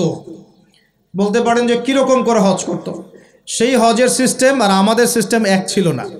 তারা দাবি করত যে তারা ইব্রাহিম আলাইহিস সালামের সুন্নাহ ফলো করছে, তারা দাবি করত। এই দাবির উপর ভিত্তি করে তারা কাবা ঘরের ভিতরে 360টা মূর্তি ঢুকিয়েছিল। কয়টা? 360টা। এই মূর্তিগুলোর মধ্যে ইব্রাহিম আলাইহিস সালামের মূর্তিও ছিল, ইসমাইল আলাইহিস সালামের মূর্তিও ছিল। আসলে তারা তো আর জানতো না তারা কেমন দেখতে। তারা কি জানতো? একটা কাল্পনিক স্ট্যাচু তারা গঠন করেছিল এবং তার কাছে তারা সেজদা করত। তাদের ধারণা ছিল ইব্রাহিম আলাইহিস সালাম তো ভালো মানুষ, ভালো মানুষ না, তার কাছে চাইলেই আল্লাহর কাছে চাওয়া হবে। এমনটা আমাদের এখানে অনেকে মানুষের আকীদা আছে না, যে অনেক কবরে চলে গেছে মানুষ, তাদের আকীদা হচ্ছে এই মানুষ অনেক বুজুর্গ ছিল, তার কাছে চাইলেই আল্লাহর কাছে চাওয়া হয়। আকীদা একই কি না? এগুলো শিরকি আকীদা। চাবেন কার কাছে? সরাসরি কার কাছে?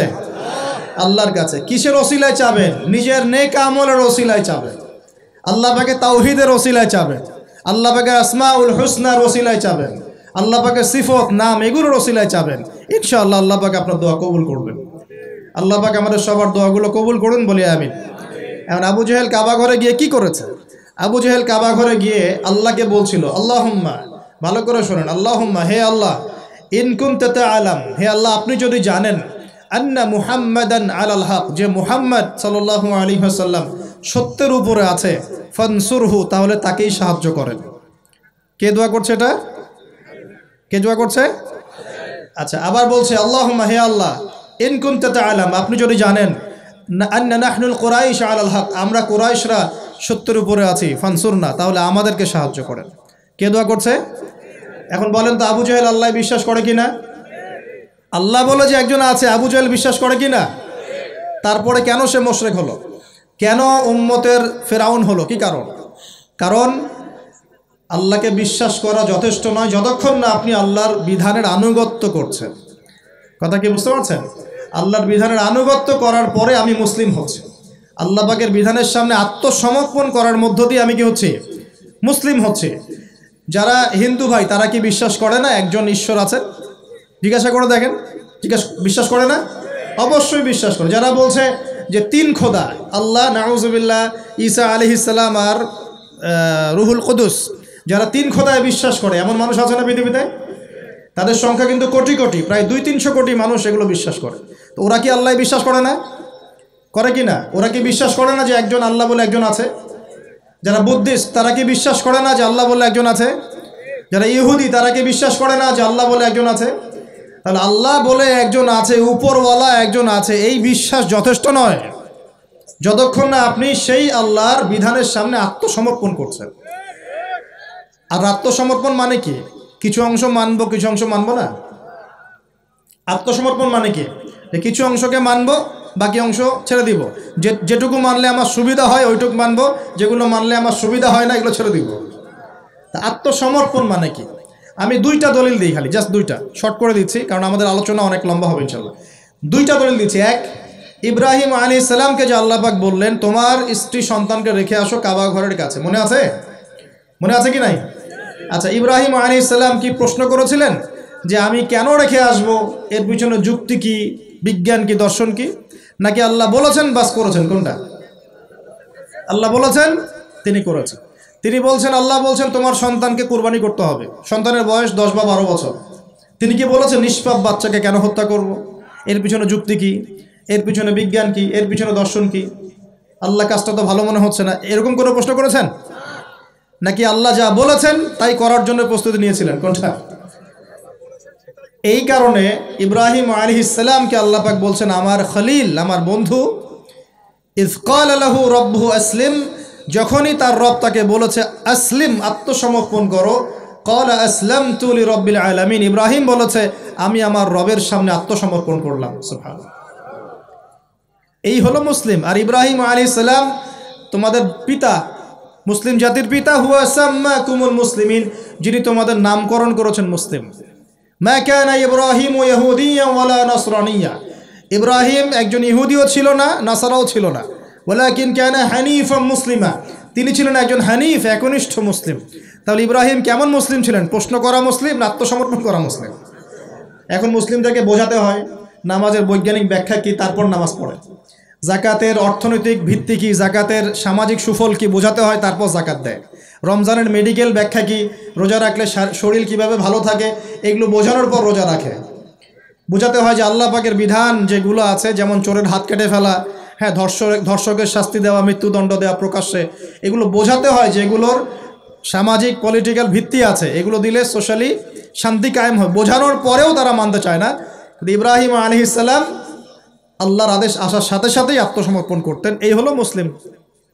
তাহলে ইসলাম কাকে বলে? আত্মসমর্পণ, নাকি কিছু অংশ মানবো আর কিছু অংশ মানবো না?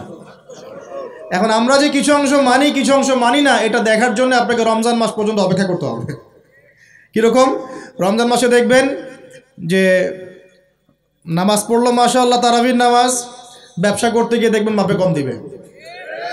তার মানে সে নামাজ ইবাদত বন্দেগীর জীবনে আল্লাহকে মানে ঠিকই, অর্থনৈতিক জীবনে আল্লাহকে মানে না। ওখানে তার কাছে মনে হচ্ছে আল্লাহ দেখছেন না, এখানে আমি যা ইচ্ছা তাই করতে পারবো। একজন পরেজগার ব্যক্তি, তাহাজ্জুদ গোজার, মাশাআল্লাহ, রাতে তাহাজ্জুদ পড়েন, দেখবেন অফিসে গিয়েছে, আদালতে, অন্য জায়গায় গিয়েছে, চাকরি ক্ষেত্রে, সেখানে গিয়ে টেবিলের তল দিয়ে টাকা নেওয়া শুরু করেছে। তো তার ধারণা যে এইখানে আল্লাহ তাকে দেখছে না, নামাজে আল্লাহ তাকে দেখছে।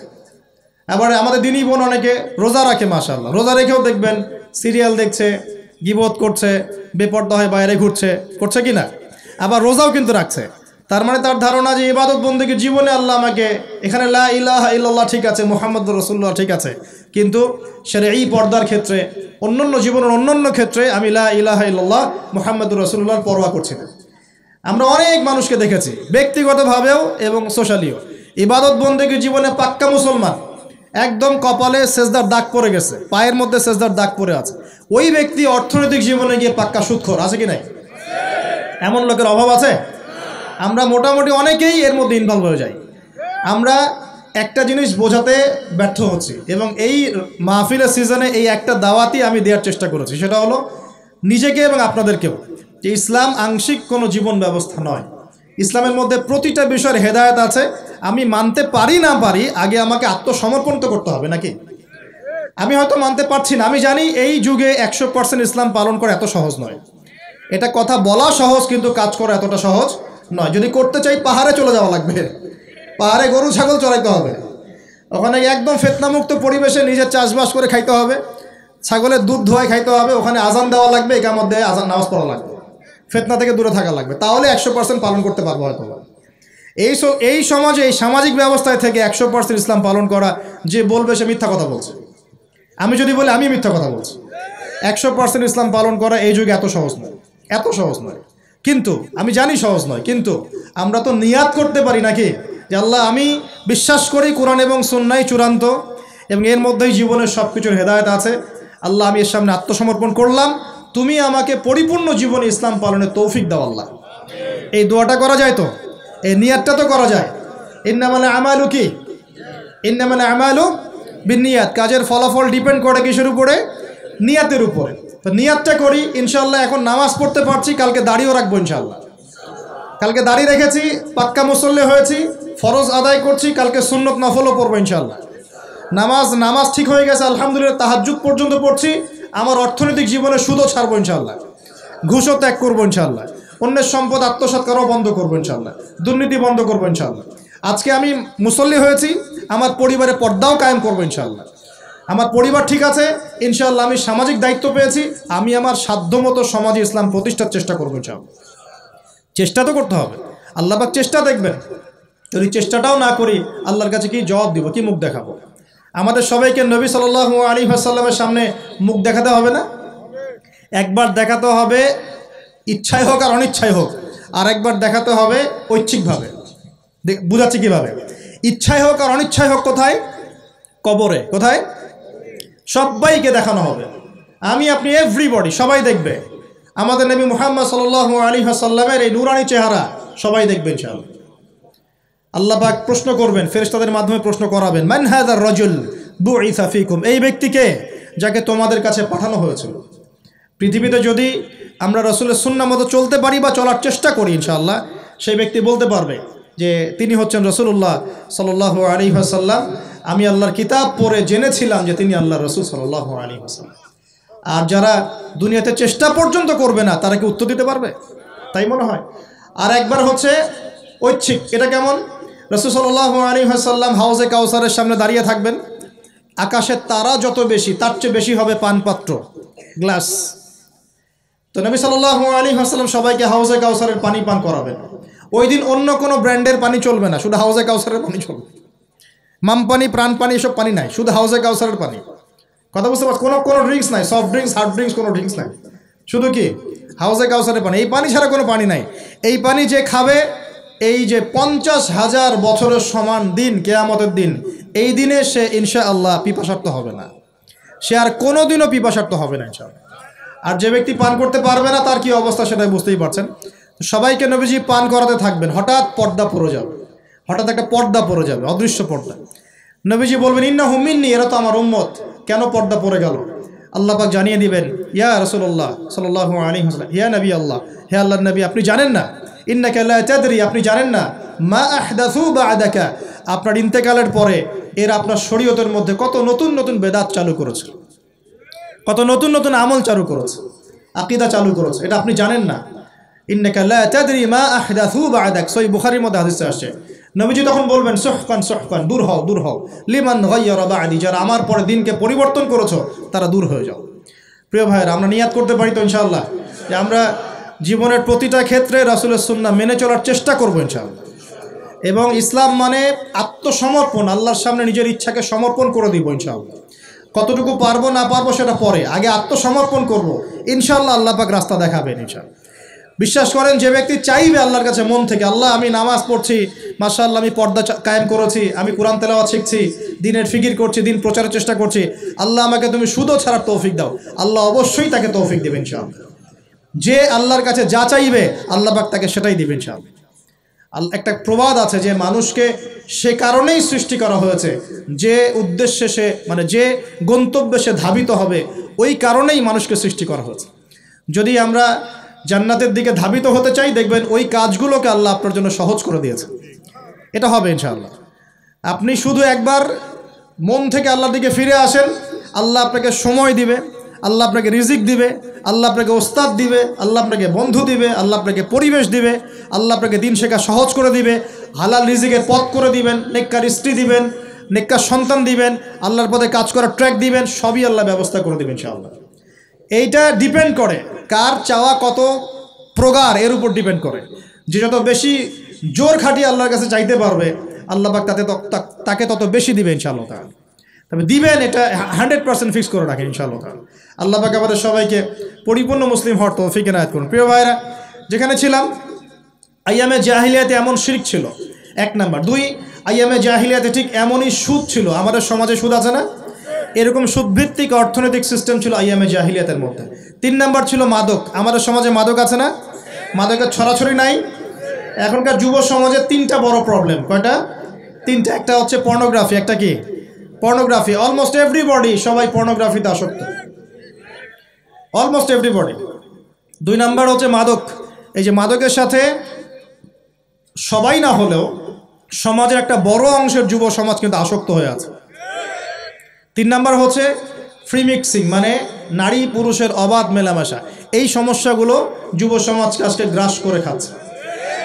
এরপরে আরও কিছু প্রবলেম আছে, যেমন বেকারত্ব, হতাশা, জীবনের উদ্দেশ্য থেকে বিচ্যুত হয়ে যাওয়া, পারিবারিক চাপ, হ্যাঁ, মিউজিক, তারপরে বন্ধুদের, খারাপ বন্ধুদের পাল্লায় পড়া, সঙ্গদোষ, কিশোর গ্যাং, এরকম কিছু প্রবলেমস আছে। তবে যুবকদের সমস্ত প্রবলেমস সলভ করার জন্য আপনারা অনেক ট্র্যাক দেখাতে পারেন। আমি আমার জায়গা থেকে মাত্র 2টা সলিউশন দেবো। কয়টা ভাই? এই 2টার উপর আমল করেন। 40 দিন আমল করবেন। কয়দিন? প্রেসক্রিপশন করছি, মাত্র 40 দিন। যদি 40 দিন আমল করার পরে যুব সমাজ এখান থেকে বের না হতে পারে, তারপরে আমার সাথে যোগাযোগ করেন, আমার কথা বলেন যে ভাই আপনার কথা কাজ হয় নাই, এটা বলে দেখে না। লক্ষ লক্ষ যুবকের জীবন এভাবে চেঞ্জ হয়েছে, লক্ষ লক্ষ, 1টা 2টা না। ইনশাল্লাহ আপনারটাও হবে ইনশাল্লাহ। লক্ষ লক্ষ যুবকের জীবন পরিবর্তন হয়েছে এবং এমন এমন জায়গায় গিয়ে এই কথাগুলো পড়ছে, আমিও জানি না কোথায় গিয়ে কথাগুলো পড়ছে। যেমন আজকে যে এয়ারে আসছিলাম, বাংলাদেশের একটা বড় কোম্পানির একজন এমডি আমারই হয়তো পাশে বসেছিল, আমি চিনতে পারি নাই, সে আমাকে চিনেছে। নামার সময় আমাকে বলছে যে আপনি আমার কার্ডটা রাখেন, কোনো একদিন হয়তো আমি আপনার কাজে আসতে পারি। তা আমি তার কার্ডটা রেখে দিয়েছি। তিনি বলছেন যে আপনার লেকচার শুনে আমি 3টা কাজ করেছি। 1, হজ ফরজ হয়েছিল আমার উপরে, হজ করেছি। দুই, আমি বড় একটা সুদী কোম্পানির মধ্যে ছিলাম, আমি সুদের সমস্ত সম্পদ দান করে দিয়েছি। সুদ তো ছেড়ে দিয়েছি, সুদের সমস্ত সম্পদও দান করে দিয়েছি। আর 3 নাম্বার, নামাজে গাফেল ছিলাম, নামাজ ধরেছি। তো আমি কিন্তু তাকে চিনিও না, এবং তিনি কত বড় কোন কোম্পানির এমডি তাও জানি না। এরকম নিঃসন্দেহে এই কথাগুলো লক্ষ লক্ষ কোটি কোটি মানুষের কলিজার মধ্যে আসার করবে ইনশাআল্লাহ তাআলা। আমি জাস্ট 2টা সলিউশন বলবো, অনেক বেশি কথা বলবো না। প্রিয় যুবক ভাই, আপনার সলিউশন এই বেকারত্ব, মাদক, মেয়ের প্রতি আসক্তি, হ্যাঁ, হতাশা, চাকরি না পাওয়া, এই যে ব্যাপারগুলো, পারিবারিক চাপ, হ্যাঁ, তারপরে আপনি মাঝে মাঝে হয়তো একটু এগ্রেসিভলি একটু গুন্ডাগার্দি করছেন, নাউজুবিল্লাহ, এই যে প্রবলেমসগুলো, এগুলো সলভ আপনাকে 2টো জিনিস করবে। এক, আপনি জাস্ট 5টা ওয়াক্ত নামাজ জামাতে পড়ার চেষ্টা করেন। একটা 5 ওয়াক্ত মানে 5 ওয়াক্তই, মানে আপনাকে ফজরে উঠতে হবে, এশার নামাজও পড়তে হবে। ফজরে উঠতে হলে যদি আপনাকে সারা রাত জেগে থাকতে হয় তাহলে জেগে থাকবেন, যদি আর্লি ঘুমাতে হয় তাহলে আর্লি ঘুমাবেন। 2টা সলিউশন। মানে এখন তো অনেকেই রাত চলে যায় 3টা, 3:30, 4টা পর্যন্ত জেগে থাকে, কারণ এখন তো দিন রাত হয়ে গেছে, রাত দিন হয়ে গেছে, তাই না? এটা ক্ষেত্র বিশেষে জায়েজ হতে পারে, কিন্তু সবসময় এটা করা যাবে না। যেমন রমজান মাস, দেখা যায় রাতের বেলা অনেকেই ইবাদত করে না, একবারে ফজরের নামাজ পড়ে হয়তো জিকির আজকার তেলাওয়াত করে মানুষ ঘুমায়, এটা আলাদা বিষয়, কিন্তু সারা জীবন তো এই কাজটা করা যাবে না, যাবে? তো আর্লি ঘুমানোর চেষ্টা করা ভালো। যদি না পারেন, যদি আপনার রাত জাগতেই হয়, তাহলে ফজরের নামাজটা পড়ে অ্যাটলিস্ট ঘুমাবেন, ঠিক আছে? 1 নাম্বার, 5 ওয়াক্ত নামাজ জামাতে। যদি জামাত না পান বাসায়, যদি জামাত না পান তাহলে পরবর্তীতে কাউকে নিয়ে জামাত করে নেবেন। একবারই পান নাই, ঘুমিয়েছিলেন, কোনো সফরও ছিলেন বা ইত্যাদি, আপনি একা হলেও পড়ে নেবেন। 5 ওয়াক্ত নামাজ ছাড়বেন না, ওয়াদা করেন আজকে 5 ওয়াক্ত নামাজ কেউ ছাড়বেন না, ওয়াদা করেন। আল্লাহ পাক কবুল করুন, বলি আমিন। এই নামাজ, ইন্না সালাতা তানহা আনিল ফাহশাই ওয়াল মুনকার, আল্লাহ পাক নিজে বলেছেন এই নামাজ সমস্ত পাপের কাছ থেকে তোমাকে দূরে রাখবে ইনশাআল্লাহ, ইনশাআল্লাহ। আর একটা কথা মনে রাখবেন, যে এই নবীর শান শওকত নিয়ে আমরা আলোচনা করেছি এবং করতে যাচ্ছি। রাসূলুল্লাহ সাল্লাল্লাহু আলাইহি ওয়াসাল্লাম মুমূর্ষ অবস্থায়, একদম মুমূর্ষ অবস্থায় উম্মতের জন্য যে নসিহতগুলো করেছেন, তার মধ্যে একটা হচ্ছে আসসালাত ওয়া মা মালাকাত আইমানুকুম, নামাজের ব্যাপারে যত্নবান হয়েও এবং তোমাদের অধীনস্থদের ব্যাপারে যত্নবান হয়েও। এই 2টা কথা। শেষ ওয়ার্ড মানুষ কি বলতে পারে? আপনার বাবা যখন ইন্তেকাল করেছেন, হয়তো শেষ কথা বলেছেন, তোর মাকে দেখিস, ঠিক আছে, তোর বোনদেরকে দেখিস, বাবা আমার এই বিষয়গুলো আমি ছেড়ে গেলাম, তুই দেখিস। আচ্ছা, আছে না এমন? মা অনেকে চলে গেছে, মা শেষে বলেছে বাবা ছোট বোনটাকে দেখিস। আপনি লাস্ট কথাকে কত বেশি গুরুত্ব দিয়েছেন? যাদের পিতামাতা চলে গেছে এবং শেষ সময় তারা কাছে থাকার সৌভাগ্য ছিল, তারা কিন্তু বুঝতে পারে শেষ কথার কত গুরুত্ব আছে কি নাই? গুরুত্ব আছে কি নাই? শেষ কথা মানুষ সবচেয়ে কঠিনভাবে মনে রাখে কি না? নবী সাল্লাল্লাহু আলাইহি ওয়াসাল্লাম আমাদের সবার নেতা, আমাদের নবী, আমাদের আদর্শ, আমাদের সবচেয়ে উসওয়াতুল হাসানা, যাকে আল্লাহ পাক এই পুরো রাহমাতুল লিল আলামিন হিসেবে সৃষ্টি করেছেন। উম্মতের সমস্ত কবিরা গুনাহগার মানুষের জন্য সুপারিশ করে আল্লাহর হুকুমে তাদেরকে জান্নাতে নিয়ে যাবেন ইনশাআল্লাহ। সবাই যখন নিজেকে নিয়ে ব্যস্ত থাকবে, তিনি তখন উম্মতকে নিয়ে ব্যস্ত থাকবেন ইনশাআল্লাহ। একটা হাদিসে তিনি উম্মতকে ভাইও বলে সম্বোধন করেছেন। কাশ আমি যদি আমার ভাইদেরকে দেখতে পেতাম, হাদিসটা সহিহ, কাশ আমি যদি আমার ভাইদেরকে দেখতে পেতাম। সাহাবীরা বলছেন আমরা কি আপনার ভাই নই? নবীজি বলছেন না, তোমরা আমার সাহাবী। আমার ভাই তারা যারা আমার পরে আসবে, তোমাদের পরে আসবে, আমাকে না দেখেই ঈমান নিয়ে আসবে ইনশাআল্লাহ। এখানে কি আপন ভাই বোঝানো হচ্ছে? সেটা বোঝানো হচ্ছে না, এখানে বোঝানো হচ্ছে কাছের, আমার আত্মার সাথে সম্পর্ক ওদের। আমাকে না দেখেই তারা আমার প্রতি বিশ্বাস করবে ইনশাআল্লাহ। করবে কি না? আমরা কি দেখেছি নবীকে? এই মহান ব্যক্তিত্ব জীবনের শেষের দিকে আমাদেরকে নসিহত করেছেন, আসসালাত, নামাজ ধরে রাখো। বসেন। ওয়া মা মালাকাত আইমানুকুম, এবং তোমাদের অধীনস্থদের ব্যাপারে সতর্ক থাকো। অধীনস্থ মানে কি বলেন দেখি? আপনার স্ত্রী আপনার অধীনে থাকে? সন্তান-সন্ততি অধীনে থাকে না? থাকে। কোনো ক্ষেত্রে পিতা মাতাও কি আমাদের অধীনে থাকে না? মানে আমরা আর্ন করতে পারি, পিতামাতা আর্ন করতে পারে না, উপার্জন করতে পারে না। পিতামাতাকে চালানো লাগে না আপনাদেরকে? অনেক সময় হয় কি না? অধীনস্থ মানে আপনার আন্ডারে যে মানুষরা আছে, এই মানুষদের ব্যাপারে, তাদের হকের ব্যাপারে সতর্ক থাকবে। কে বলেছেন এটা? আচ্ছা, এখান থেকে নামাজের গুরুত্ব বুঝতে পারলাম কি? যুব সমাজের সলিউশন 1 নাম্বার, 5 ওয়াক্ত নামাজ জামাতে পড়ার চেষ্টা করবেন, আল্লাহ পাক তৌফিক এনায়েত করুন, বলি আমিন। 2 নাম্বারটা হচ্ছে, আমার সামনে একটা কিতাব আছে, কিতাবটার নাম কি? সবাই পড়তে জানি ইনশাআল্লাহ? কারা কারা পড়তে জানেন না অনেস্টলি হাত তোলেন দেখি। জানেন না? আপনারাই জানেন না? আচ্ছা ঠিক আছে, বসেন, শরমের কিছু নাই। যারা জানেন না ওয়াদা করেন যে আগামী রমজান মাসে, এই রমজান মাসের মধ্যেই কোরআন তেলাওয়াত করা শিখবো ইনশাআল্লাহ। বাঙালি একটা আবেগী জাতি, ওই যে বলি ইস্যু পাগল, মাঝে মাঝে ট্রল করে আর মাঝে মাঝে আবেগে ভাসে। আমাকে বলেন দেখি, আল কোরআনের আলো ঘরে ঘরে জালো, এই স্লোগান তুললেই বাংলার জমিনে একদম ইসলাম কায়েম হয়ে যাবে? কখন ইসলাম কায়েম হবে? যখন আল কোরআনের আলো ঘরে ঘরে জ্বলবে। কখন? যখন প্রত্যেকটা ঘরে ঘরে একটা করে কোরআনওয়ালা মানুষ থাকবে। প্রত্যেক ঘরে ঘরে কি একটা করে হাফেজ আছে? তৈরি করার চ্যালেঞ্জ গ্রহণ করতে হবে। বাংলার প্রতি ঘরে ঘরে একটা করে হাফেজ তৈরি হবে ইনশাআল্লাহ। এটা করলে কি আপনাকে সরকার বাধা দিবে? আপনার নিয়াত করে যদি আপনি সন্তানকে হাফেজ বানান, কেউ বাধা দিবে? কেউ চাপ দিবে? আমরা তো চতুর মুসলিম। কেমন চতুর মুসলিম?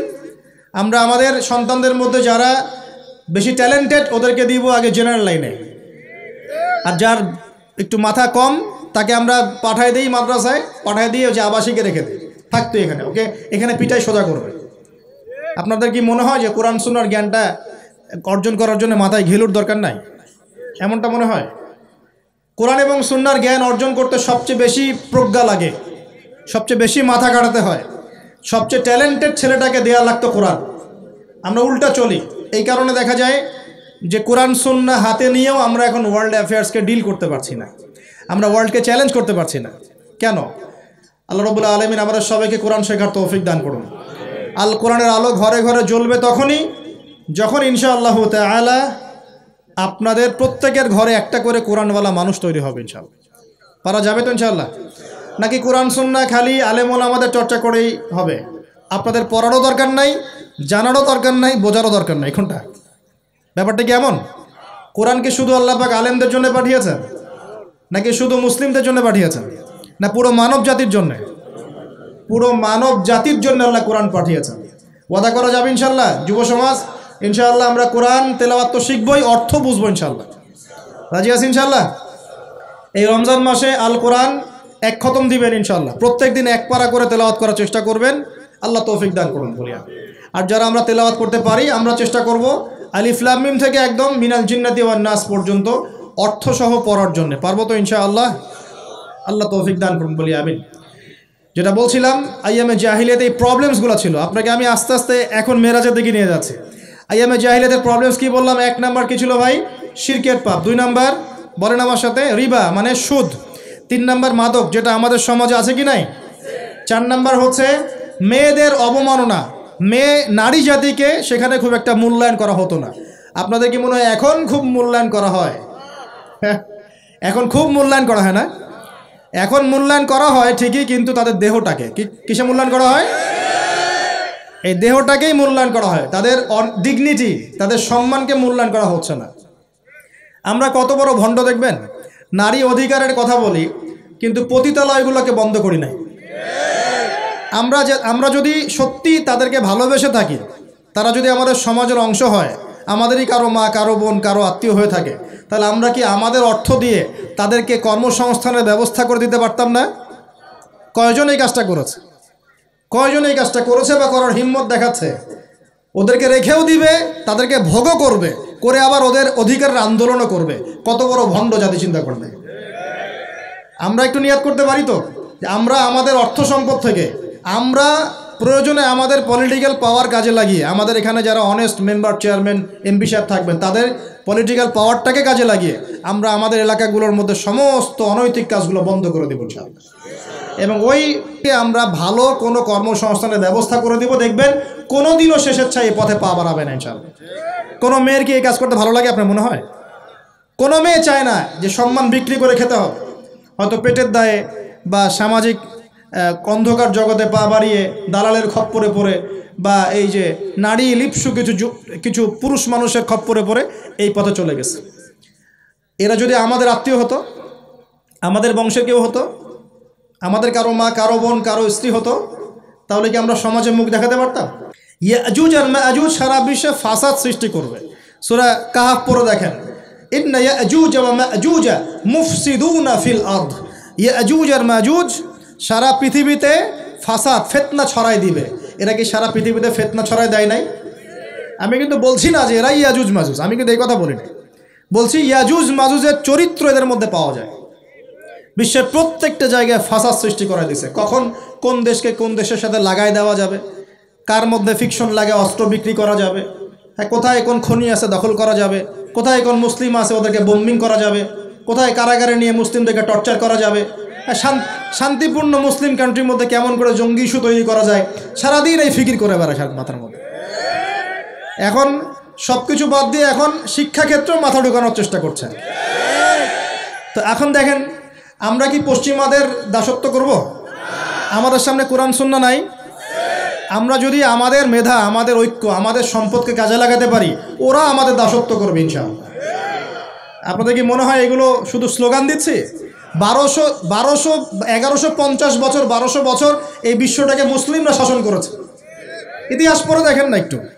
রাসূল সাল্লাল্লাহু আলাইহি ওয়াসাল্লামের নবুয়ত থেকে নিয়ে, এই মক্কা বিজয় থেকে নিয়ে প্রায় 1100-1200 বছর এই বিশ্বটাকে শাসন করেছে মুসলিমরা। এই ইতিহাসগুলো মুসলিম যুবকদেরকে কারা শেখাবে, কারা বলবে, কে মনে করাই দিবে? বিগত 100 বছরে আজকে আমাদের এই অবস্থা হয়েছে। কেন হয়েছে? এই যে বললাম, আমরা তাওহীদ থেকে সরে আসছি, সুন্নত থেকে সরে আসছি, আমরা এখন মাদকের পিছনে ছুটছি, আমরা নামাজ ছেড়ে দিয়েছি, কোরআন ছেড়ে দিয়েছি। এই যে দেখেন কতজন মানুষ হাত তুললো যে কোরআন পড়তে পারে না, অথচ সাহাবীদের যুগে মনে হয় মশাল নিয়ে একজনকে খুঁজে পাওয়া যাবে না যে কোরআন পড়তে পারে না। ওই যে আপনার আন্দালুসের একটা ঘটনা আছে, বাদশাহ মেয়ের বিয়ে দিবে, এখন সবাইকে বলেছে যে আমি মেয়ের বিয়ে দিব, ছেলে খুঁজতেছি। এখন আমি চাই যে একজন হাফেজে কোরআন ছেলের সাথে আমার মেয়ের বিয়ে দিব। যাদের ঘরে হাফেজে কোরআন ছেলে আছে সবাই রাত্রেবেলা মশাল জ্বালাবে, একটা করে মশাল জ্বালিয়ে রাখবে। এখন বাচ্চা রাতের বেলা গভীর রাতে এই টাওয়ারের উপর উঠেছে, উঠে দেখে তার রাজ্যের প্রতিটা বাসায় মশাল জ্বলছে, মানে সবাই কোরআনে হাফেজ। পরের দিন শর্ত দিল যে সবাই তো কোরআনে হাফেজ, এখন আমি কার সাথে আমার মেয়ের বিয়ে দেব? কোরআনের মুফাসসির যারা তার সাথে দেব।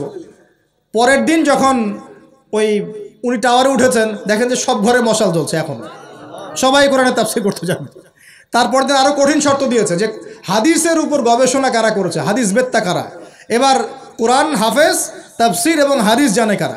এবার দেখা গেছে অর্ধেক আলো জ্বলতেছে ঘরের, পুরো দেশের অর্ধেক আলো জ্বলতেছে। এইভাবে প্রায় 8-10টা ধাপে ধাপে তিনি জামাই সিলেক্ট করেছেন। জামাই পেতে এত কষ্ট, সবাই ভালো মানুষ, এর মধ্যে ভালো কোথায় খুঁজে বের করুন। তো দেখেন, আমরা যে ইসলাম থেকে সরে আসছি, এই কারণে আজকে বিগত 100 বছরে আমাদের এই অবস্থা হয়েছে। আল্লাহ পাক আমাকে এবং আপনাদের সবাইকে 5 ওয়াক্ত নামাজি বানায় দেন, দোয়া করি। এই নবীর সুন্নতের পাবন বানিয়ে দেন, পরিপূর্ণ ইসলাম পালনের তৌফিক দান করেন, এবং পরিস্থিতি বুঝে ইসলামকে নিয়ে মধ্যম পন্থায় এগিয়ে যাওয়ার তৌফিক দান করেন, এবং শৈথিল্যতাবাদীও হবেন না, চরম পন্থাও যাবেন না। এই দুটো পথই খারাপ। এগ্রেসিভলি কিছু করে কোনো লাভ নেই। আর আপোষে একটা কান্ট্রির মধ্যে, রাষ্ট্রের মধ্যে আপোষে মারামারি কাটাকাটি করে কোনো ফায়দা নাই, বরং উম্মার ঐক্যটা নষ্ট হয়ে যাবে। বরং সবার জন্য শুভ কামনা রাখবেন, সবাইকে সবার জন্য দোয়া করবেন। কারো যদি ভুল হয় সেটাকে গঠনমূলকভাবে মন থেকে মহব্বত নিয়ে ধরায় দেওয়ার চেষ্টা করতে হবে। আল্লাহ রাব্বুল আলামিন আমাদের সবার মধ্যে ঐক্য দান করুন, বলি আমিন। এই রকম সমস্যায় জর্জরিত সমাজে 4টা, আরেকটা প্রবলেম ছিল গোত্রীয় হানাহানি। 5টা প্রবলেম হচ্ছে: 1 শিরক, 2 নাম্বার মাদক, 3 নাম্বার সুদ, 4 নাম্বার মেয়েদের অবমাননা, আর 5 নাম্বার হচ্ছে আপনার গোত্রীয় হানাহানি, মানে মারামারি কাটাকাটি করতো তারা। এই প্রবলেমসগুলো কি এখনকার যুগে নাই? এখনকার বিশ্বে নাই? আচ্ছা, এরকম একটা সমাজে আমাদের নবীকে আল্লাহ পাক নবী করে পাঠালেন, বলেন সুবহানাল্লাহ। এখন ওই সমাজে থেকেও কি নবীজি পাপের সাথে যুক্ত হয়েছিলেন? তিনি এই রকম পাপে নিমজ্জিত সমাজে থেকেও কোনো পাপের সাথে যুক্ত হন নাই। এবার নবী সাল্লাল্লাহু আলাইহি ওয়াসাল্লাম প্রথম ওহী প্রাপ্ত হলেন সূরা আলাকের প্রথম 5টা আয়াত। আল্লাহ পাক বলছেন, ইকরা বিসমি রাব্বিকাল্লাযী খালাক, পড়ুন আপনার রবের নামে যিনি আপনাকে সৃষ্টি করেছেন। নবীজি ওহী প্রাপ্ত হয়ে বাসায় ফিরে আসলেন। বাসায় এসে খাদিজা রাদিয়াল্লাহু আনহাকে বললেন, এই ঘটনা ঘটেছে, গুহার মধ্যে ফেরেশতা একজন এসেছিলেন, আমাকে জোরে চিপে ধরেছেন, ছেড়ে দিয়েছেন, ছেড়ে বলেছেন ইকরা, আপনি পড়ুন। আমি বলেছি মা আনা বিকারি, আমি তো পড়তে জানি না। আবার চিপে ধরেছে, আবার ছেড়ে দিয়েছে, বলছে পড়ুন। নবীজি বলছেন মা আনা বিকারি, আমি তো পড়তে জানি না। আমাদের নবীজি কিন্তু পড়তে জানতেন না। আবারও বলছেন ইকরা, পড়ুন। নবীজি বলছেন মা আনা বিকারি, আমি তো পড়তে জানি না। চতুর্থবার তিনি বলছেন ইকরা বিসমি রাব্বিকাল্লাযী খালাক খালাকাল ইনসানা মিন আলাক ইকরা ওয়া রাব্বুকাল আকরাম আল্লাযী আল্লামা বিল কলম আল্লামাল ইনসানা মা লাম ইয়ালাম। এবার খাদিজা রাদিয়াল্লাহু আনহা তিনি মুসলিম হয়েছেন, তার চাচাতো ভাই ওয়ারাকা বিন নাফেলের কাছে নিয়ে গেছেন। তিনি বলেছেন যে হ্যাঁ, তোমার কাছে যে এসেছিল তার নাম নামুস, মানে জিবরাইল আলাইহিস সালাম। তুমি নবুয়ত পেয়েছো, এখন তোমার এলাকার মানুষ তোমাকে বের করে দিবে। নবীজি বলছেন আমার এলাকার মানুষ আমাকে বের করে দিবে? আওয়া মুখরিজিয়া হুম, তারা কি আমাকে বের করে দিবে? তখন নবীজিকে বলা হচ্ছে হ্যাঁ, এর আগে যার কাছেই এই ওহী এসেছে তাকেই তার কম বের করে দিয়েছে। নবীজি দাওয়াতি কাজ করতে থাকলেন। প্রথম 3 বছর গোপন দাওয়াত। কয় বছর? প্রথম 3 বছর গোপনে দাওয়াত। এই 3 বছরে তৈরি হয়েছে আবু বকর সিদ্দিক, আপনার উসমান বিন আফফান, আব্দুর রহমান বিন আউফ, তালহা বিন উবাইদুল্লাহ, জুবাইর বিন আওয়াম, হ্যাঁ, এই যে যায়েদ ইবনে হারেসা, বেলাল আল হাবাশি, এরকম সাহাবী, আব্দুল্লাহ বিন মাসউদ, জাফর ইবনে আবি তালেব, আলী ইবনে আবি তালেব, এমন প্রায় 40 থেকে 80 জন সাহাবী ইসলাম কবুল করেছেন, বলেন আলহামদুলিল্লাহ। এরপর 4র্থ বছর থেকে প্রকাশ্যে দাওয়াত দেওয়া শুরু হলো। যখনই প্রকাশ্যে দাওয়াত দেওয়া শুরু হলো, তখনই নবী সাল্লাল্লাহু আলাইহি ওয়াসাল্লামের প্রতি জুলুম নির্যাতন চাপিয়ে দেওয়া হলো। শারীরিক নির্যাতন, মানসিক নির্যাতন, অর্থনৈতিকভাবে বয়কট করা, হ্যাঁ, তারপরে কখনো কখনো এই যে মাথার উপরে উটের নাড়িভুড়ি চাপিয়ে দেওয়া হয়েছে, কখনো তাকে আঘাত করা হয়েছে, কখনো কি করা হয়েছে সামাজিক্যালি মানে সোশ্যালি বয়কট করা হয়েছে, কখনো তাকে গালিগালাজ করা হয়েছে। আমি দেখেছি তাকে ইন টোটাল প্রায় 15 থেকে 16টা গালি খেতে হয়েছে। আমাদের নবীজিকে, যার সামনেও কোনো গোনা নাই, পিছনেও কোনো গোনা নাই, এই ব্যক্তিকে জীবনে প্রায় 15 থেকে 16টা গালি খেতে হয়েছে। মানুষ তাকে বলেছে কাযযাব, মিথ্যাবাদী, মহামিথ্যাবাদী, সাহের, জাদুকর, ফারিকুল জামাআ, ঐক্য বিনষ্টকারী, হ্যাঁ, মজনুন, পাগল, জিনগ্রস্ত ইত্যাদি মানুষ তাকে এসব কথা বলেছে। আমাদের নবীজিকে মানুষ এই কথা বলেছে। এখন আমাদের সমাজে একটা প্রচলন ঘটেছে, সে খারাপ না হলে কি মানুষ এমনি এমনি খারাপ বলে? এরকম আছে না? খারাপ না হলে কি এমনি জুলুম আসে? এরকম বিশ্বাস আমাদের মধ্যে আছে। আমাদের নবীজিকে হকের উপর থাকার পরেও জীবনে প্রায় 15 থেকে 16টা গালি খেতে হয়েছে। তারপরে আমি স্টাডি করে দেখেছি তাকে জীবনে প্রায় 14 থেকে 15 বার মানুষ হত্যা করার চেষ্টা করেছে। কতবার? 14 থেকে 15 বার। এমনকি মক্কা বিজয়ের দিন যখন তিনি কাবাঘর তাওয়াফ করছিলেন, ওই সময় একজন ব্যক্তি ভিতরে ছুরি নিয়ে এসে তাকে মারার চেষ্টা করেছিল। কি বলবেন? এখন নবী সাল্লাল্লাহু আলাইহি ওয়াসাল্লামের চেয়ে ভদ্র কোনো মানুষ আছেন? নম্র হিতাকাঙ্ক্ষী কোনো মানুষ আছে? উত্তম চরিত্রের কেউ আছে? তাহলে তার জীবনে এমন কেন হয়?